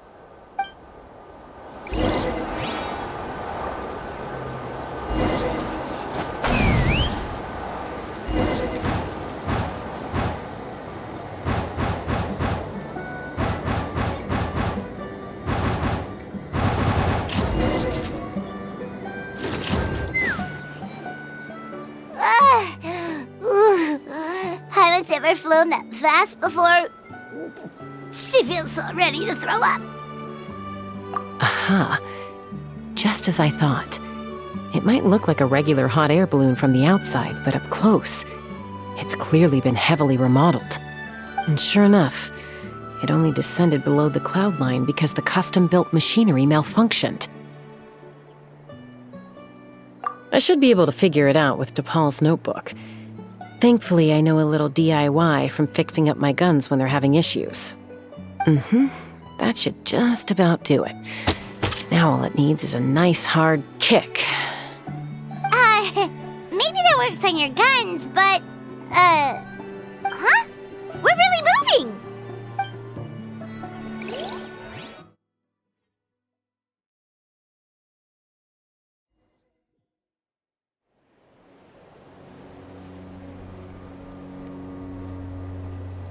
Here it is! The workshop in the sky! Oh, you gotta see it to believe it. Makes you wonder why T'Pol even bothers with phlogiston wings when he has tech like this. Well, according to the notebook, the platform beneath us runs on components from the Cinder City. Those can't be mass-produced. Also, I have some doubts about its mobility after seeing how it moved just now. For someone like T'Pol who dreams of flying freely, this definitely doesn't cut it. But if he's got that relic, he should be able to make a set of prototype wings for himself, right? Why bother making a whole flying workshop so he can mass-produce them? But this doesn't add up. If he's already achieved the power of flight, then he must have bigger dreams we don't know about. But what? With any luck, we'll find the answers in his workshop.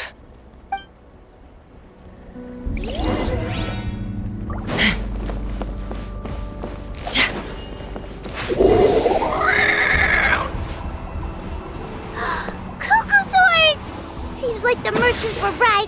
T'Pol's using them for his own ends. I'll bet that mechanism on top of the cage opens the door. Let me give it a try.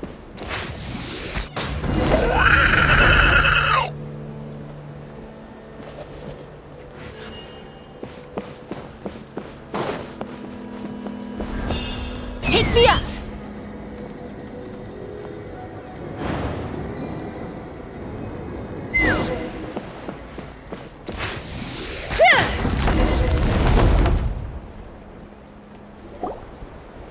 Why won't it fly away like the others? Is it... She's still breathing, but barely. By the looks of it, T'Pol was using these cages to extract phlogiston from the Kukasaurs. Once a Kukasaur is drained of phlogiston, it becomes too weak to move. We'll have to come back for these ones after dealing with T'Pol.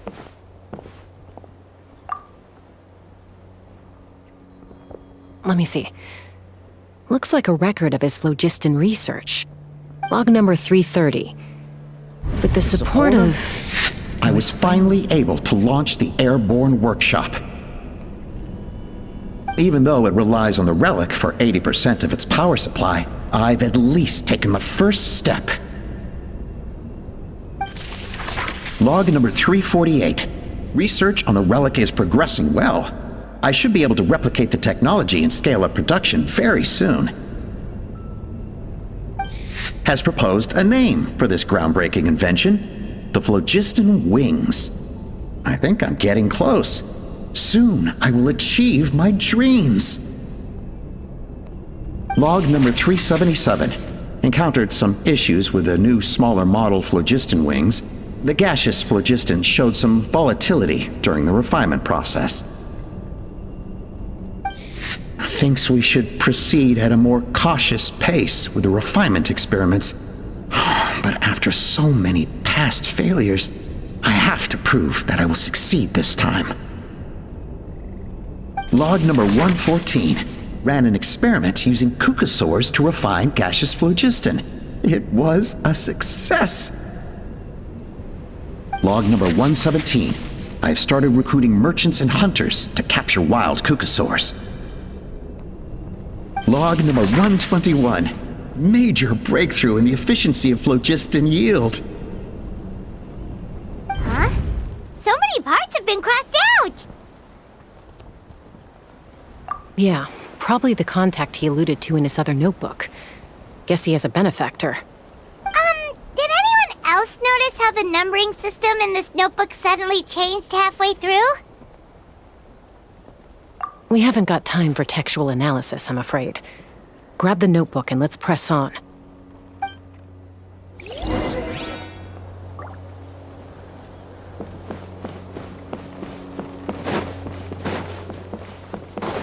Huh. Never seen one of these before. Looks like this was built with the Cinder City components, too. You're not thinking of giving it a nice hard kick, are you?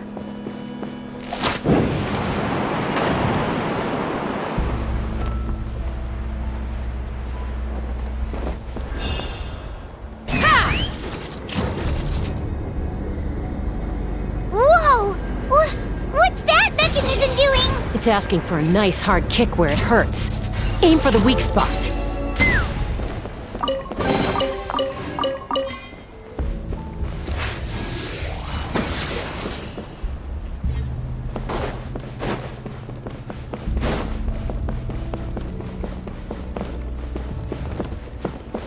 What are they doing here? It's T'Pol's henchmen.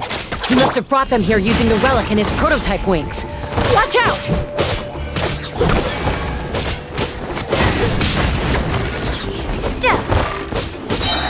Shame! Ha!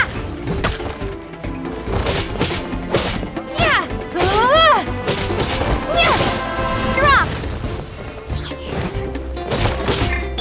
Let's fly!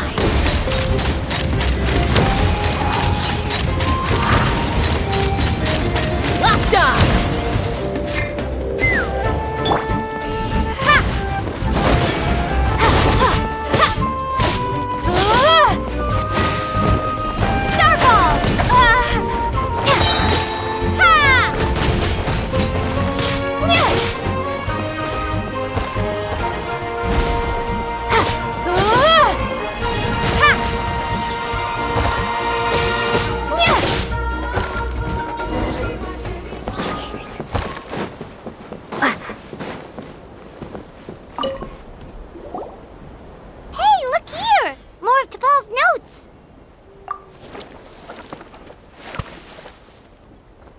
Log number 403. Introduced me to some new comrades who fully support my ideas. I told them that some Saurians are blessed with wings, and some people with natural gifts, while the less fortunate among us can only look on longingly as they seize the skies. But I also told them that progress can erase individual differences. Think of the tools humanity has made to fight back against wild beasts. The law we have put in place to even the playing field between the strong and the weak. I promised them that our research will be the new frontier of human progress. With our phlogiston wings, the power of flight will no longer be for a select few to enjoy. Imagine a world where the skies are for all to share. I only hope that when we finally achieve this goal, will be proud of me. Imagine a world where the skies are for all to share. Yes, what a wonderful world that would be. If only it were possible. We could respond faster, and so many tragedies could be prevented.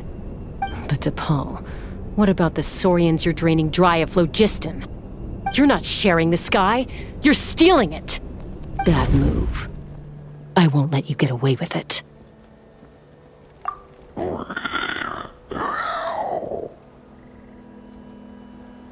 I'm fine. Let's keep moving. I don't think we'll find anything else here.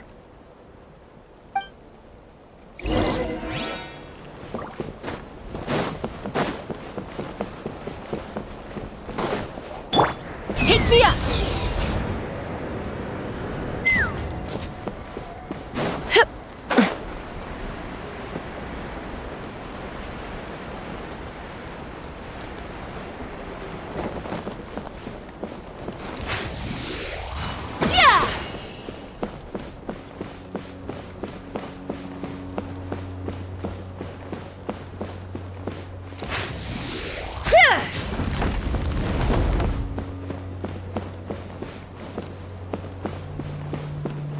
Let's fly!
We freed all the Kukasaurs we could, right?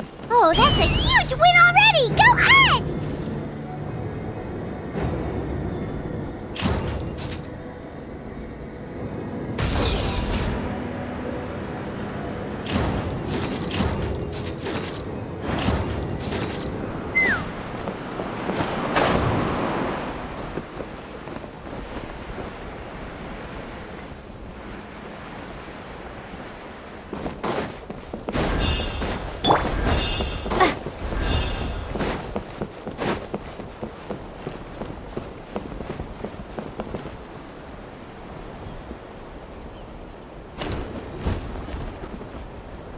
Looks like we've reached the center of the workshop. And still no sign of Koya's baby!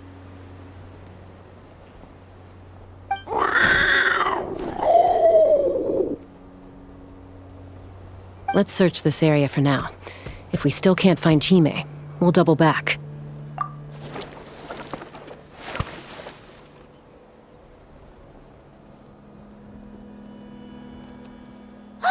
Chasca, Traveler, come quick!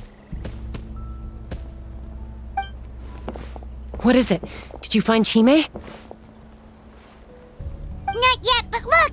It's another one of T'Pol's notebooks! Alright.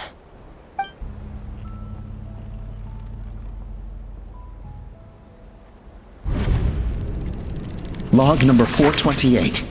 We decided to restart the experiments on phlogiston refinement, but without telling. This is the final obstacle to the success of the Phlogiston Wings project. We cannot fall at the last hurdle. Log number 436. Earlier today, suggested using Kukasaurs as an intermediary to extract refined phlogiston. It's certainly feasible, but... Anyway, as long as our secret experiment succeeds, I'm sure won't bring it up again. Log number 443. we will conduct the experiment tomorrow. Birthday is coming up, so hopefully we'll have a birthday surprise for her. Log number 444.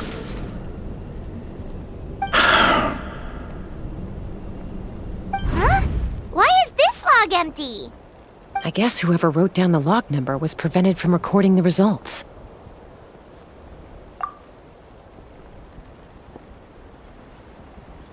Log number 0. We lost many comrades in the accident. Among them are friends, lovers, and children. But we cannot stop now. We will keep their legacy alive and carry their dreams forward. As of today, we are scrapping the artificial refinement method. Instead, we will focus all our efforts on phlogiston extraction from live cucosaurs. They are arrogant beasts whose existence in the wild serves no one but themselves. Their true worth lies in their sacrifice for the sake of human progress. To facilitate our operations, we will gradually move the airborne workshop closer to the Flower Feather clan, even as we continue to expand it. All this we do to create a world where the skies are for all of humanity to share. All this we do to make T'Pol's dream a reality. Given the way this is written, not to mention the fact that the numbering has started over from 0, it kinda sounds like this is someone new. Does that mean that T'Pol's already... There's also a letter tucked in the end of the notebook. It's from Puma.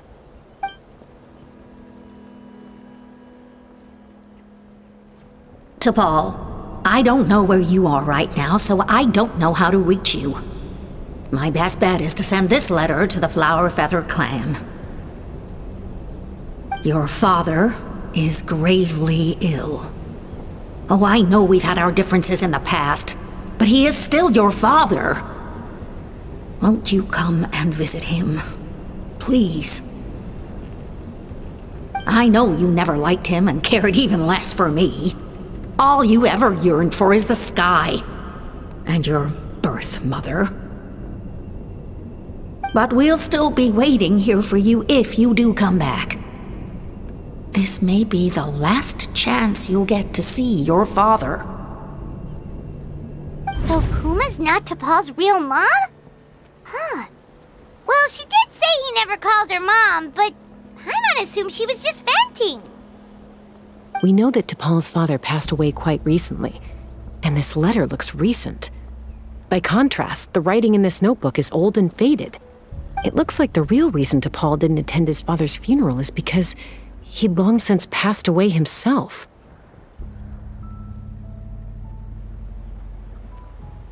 If we ask ourselves why this letter was sent to the Flower Feather clan, why T'Pol always yearned for the sky, and how he got his hands on a relic from the Cinder City, it all points to one answer. That's right. T'Pol was my child. He was born during my days as a wingless wanderer. His birth gave me new hope. I wanted to become the kind of mother who spent her days as a valiant rider, soaring the skies. Not an aimless, wingless nobody. But his father wanted to settle down, to give his child a safe, sheltered life in his tribe. We fought about it constantly, until the love we once had for each other was gone. He started a new family, with another traveler who was also looking to return home. And I went back to the Flower Feather clan, alone. Alba? I had no idea that despite being raised among the children of echoes, my child still harbored dreams of the skies. Can you imagine, Chasca? The joy and surprise I felt when he showed up at my door, asking to join the flying trials. Or how proud I was when he said he wanted to prove his own worth, rather than relying on my position as elder. And then the anguish that overcame me when he was rejected by the Kukusaurs and became wingless, just as I had after my injury. You've got a lot of nerve showing your face here. Don't take this the wrong way, Chasca. I'm not here for a fight. I just want to talk. Isn't that your preferred way to resolve things? I trust you've learned of T'Pol's wish on your way here. A world where the skies are for all of humanity to share. If only his dream can be realized, no one will ever have to lose their wings again. Our aerial prowess will be greater than ever before. War will never again come at such a great cost. The loss of Koichi is a tragedy that need never be repeated. So tell me, Chasca, do you really wish to see the phlogiston wings forever grounded and gathering dust? Nothing you've said excuses all the conflict you've caused. You mean the argument back at the tribe? It was a necessary measure. Sometimes this is the only way to accelerate the pace of progress.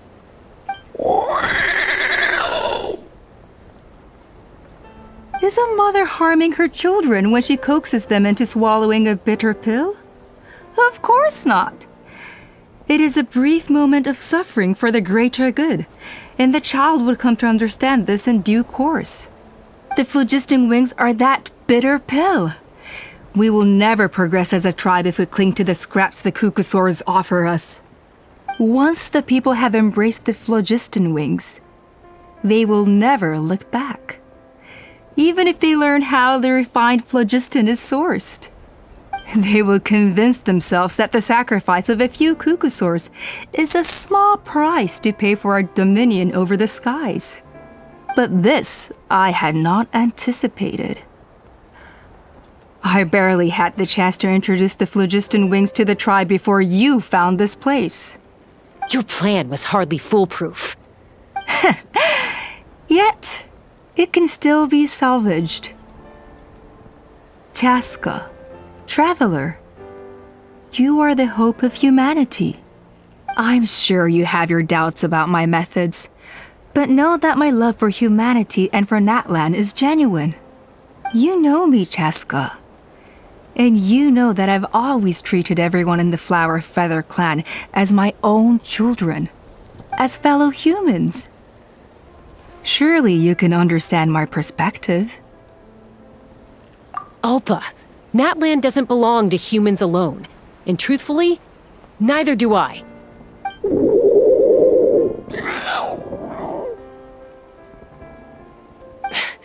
How many times has the Abyss invaded Natlan now?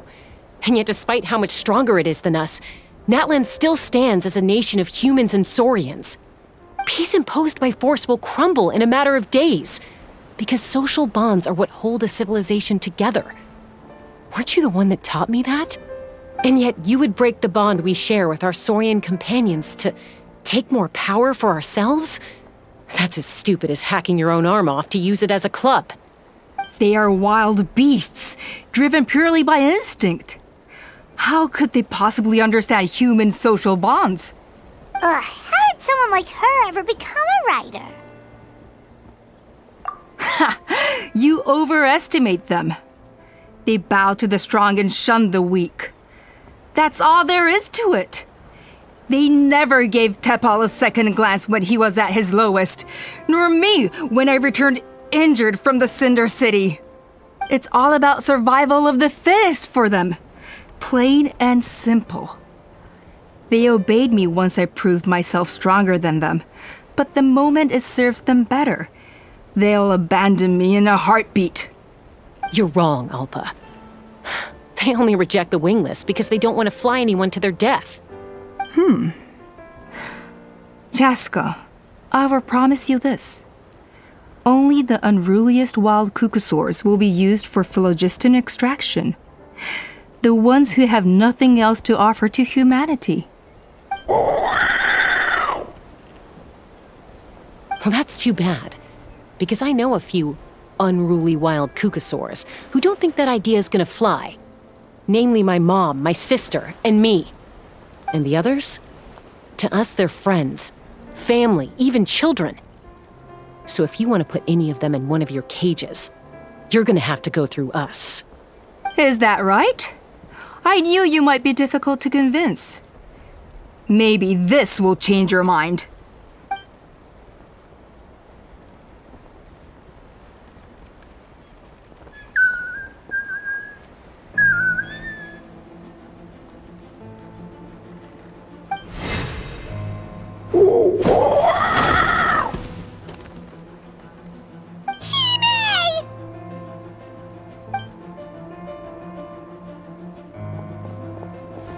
Alpa!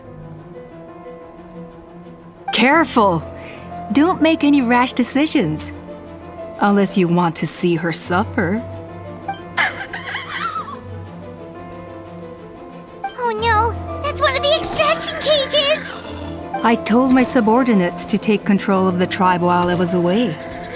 Luckily for them, our strongest warrior and our most powerful ally aren't there to stop it. Take control? What are you planning to do with Mutota and his supporters? Merely accelerate their inevitable downfall. They cannot stand in the way of progress forever.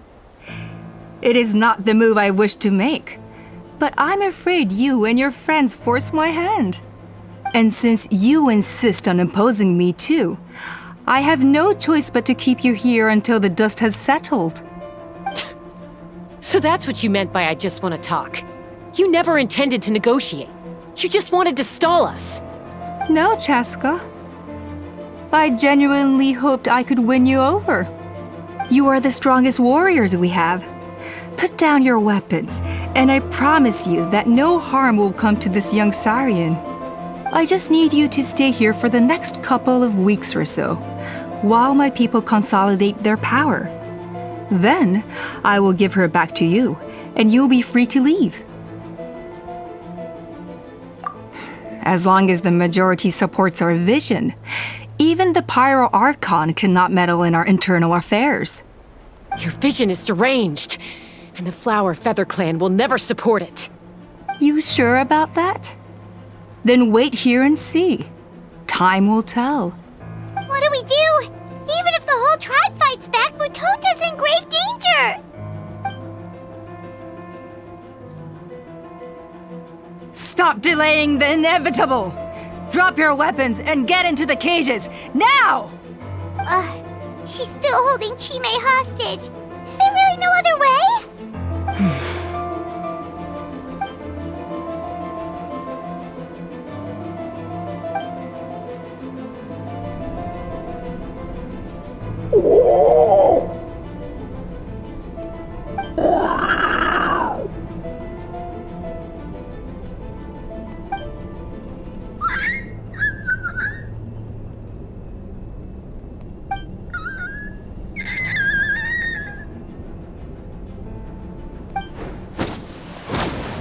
Koya? Huh? What are you yapping about? Stand down! Drop your weapons, now! This instant!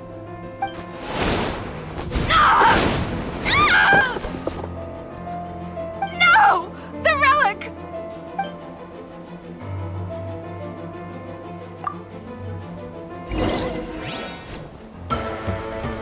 Drop!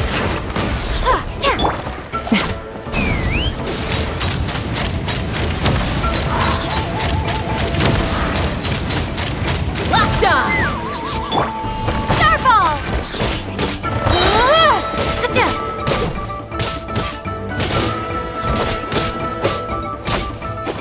Drop!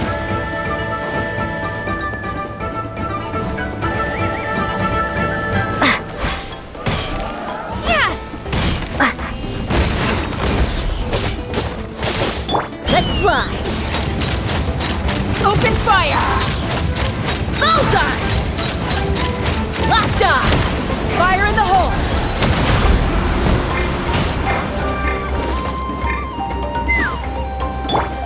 Starball! Shake! Give up, Alpa. We're negotiating my way now. Which will it be? And this ain't your strong suit. Just shut up! No! Help! Anybody!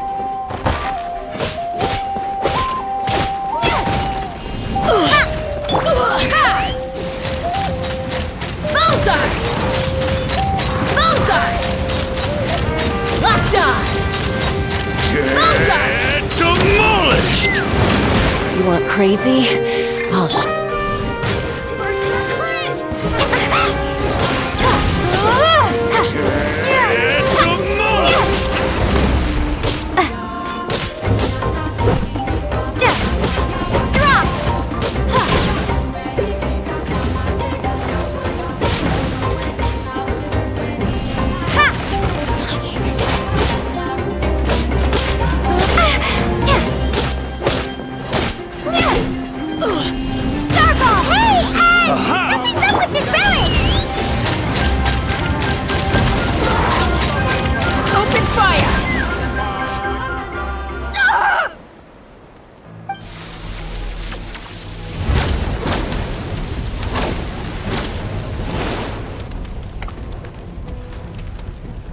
No!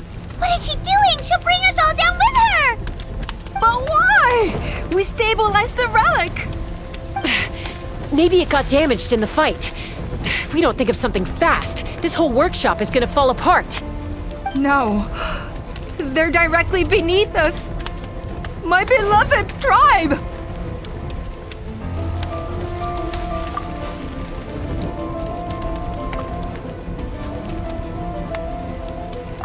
Okay,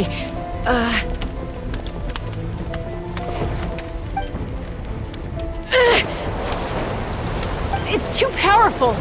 This ain't a toy like last time. I don't think I can just throw it aside.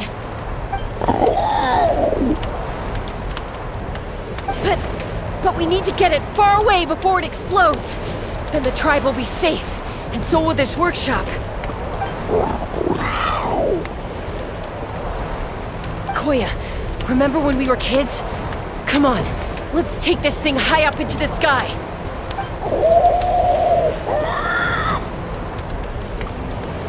Don't worry, I know I can get rid of it before it explodes. We're talking some surface wounds at most. All I need is for you to catch me at the end, just like old times.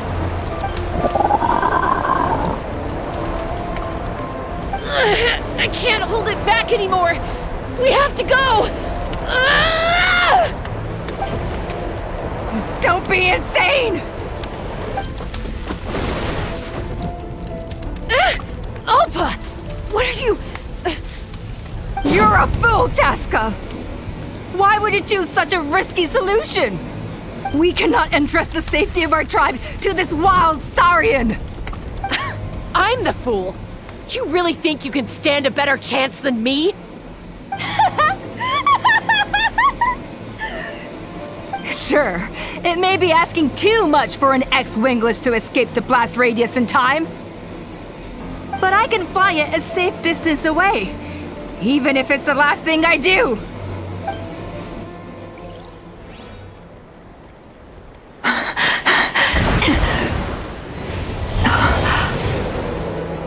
Here, these should be high enough to save the clan.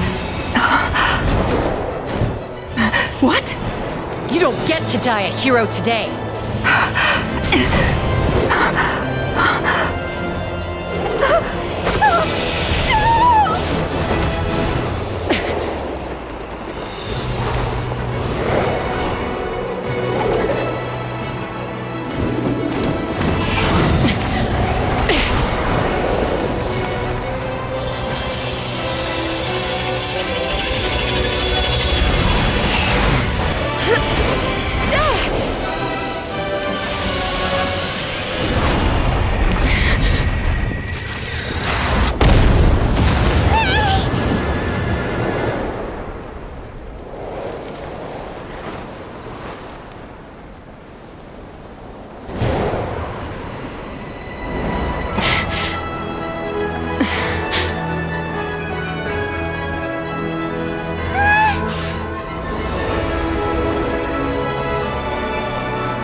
Koya, are you hurt?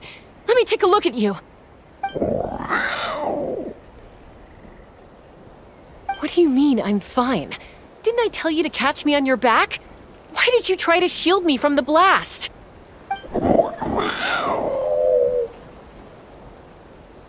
Accident? Yeah, right. Seriously, you're as stubborn as ever. Chasca! Koya! are things looking here?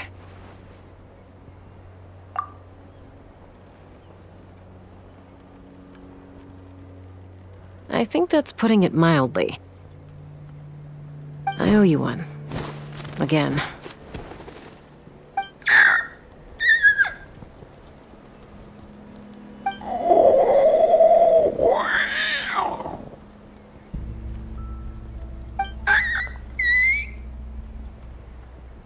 Oh, but be honest. Do you still think Kukasaurs can't form bonds? Mom, I'll figure out the refinement problem. I'll find a way. You don't need to worry about it. I just need some more time. That's all I ask. Please just trust me. Just this once.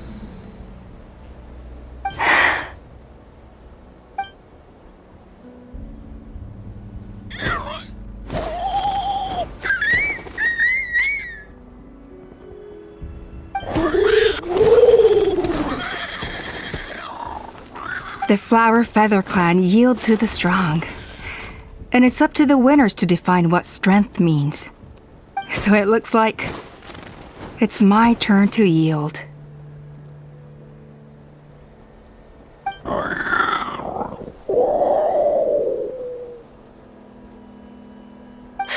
Koya!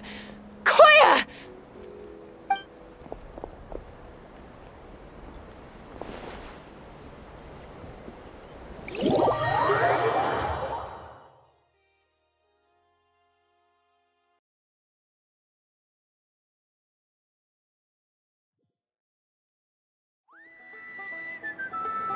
So, you're absolutely sure it's not because of the explosion? Yes, for the 10,000th time, I'm sure. The blast barely touched her. The reason she fainted was old injuries playing up, compounded by overexertion in recent days. The moment she finally relaxed, all the built-up stress finally caught up with her. And no wonder. Honestly, she's just like you. Anyway, now you know how we feel when you go off risking life and limb.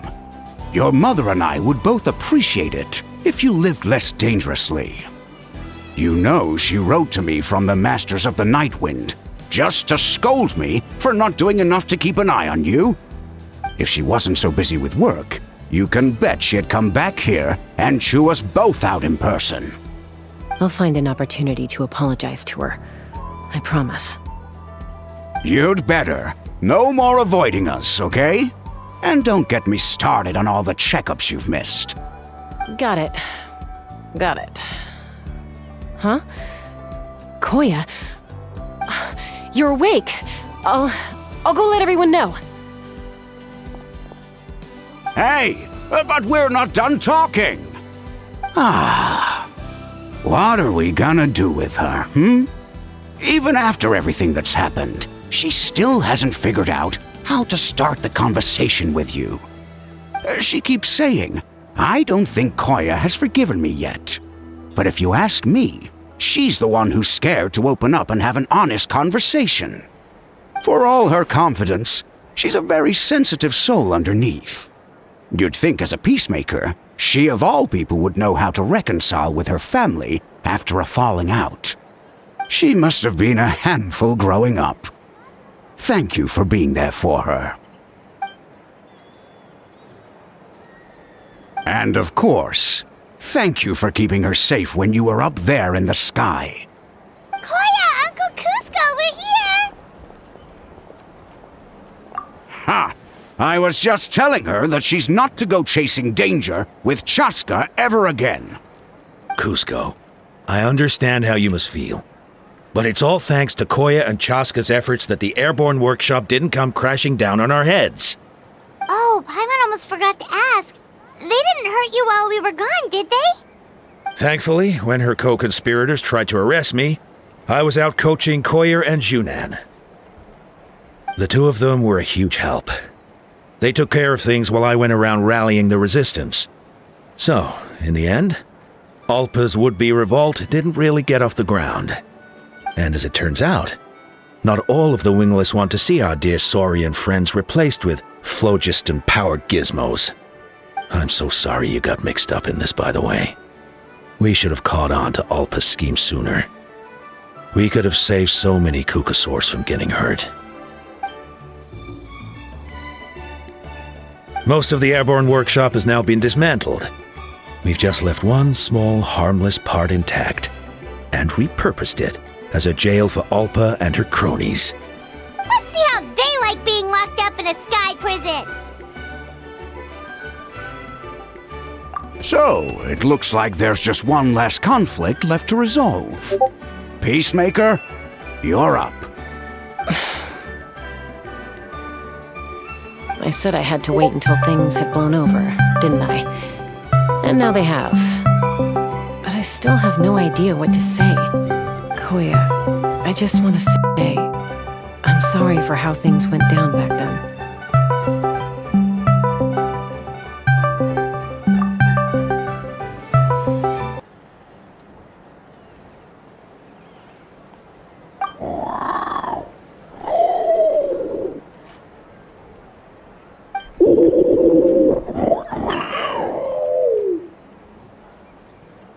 Huh?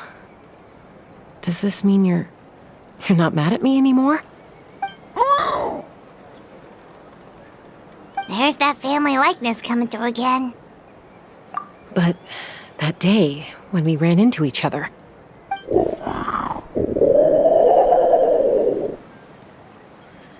Huh? So then, when did you finally make your peace with it?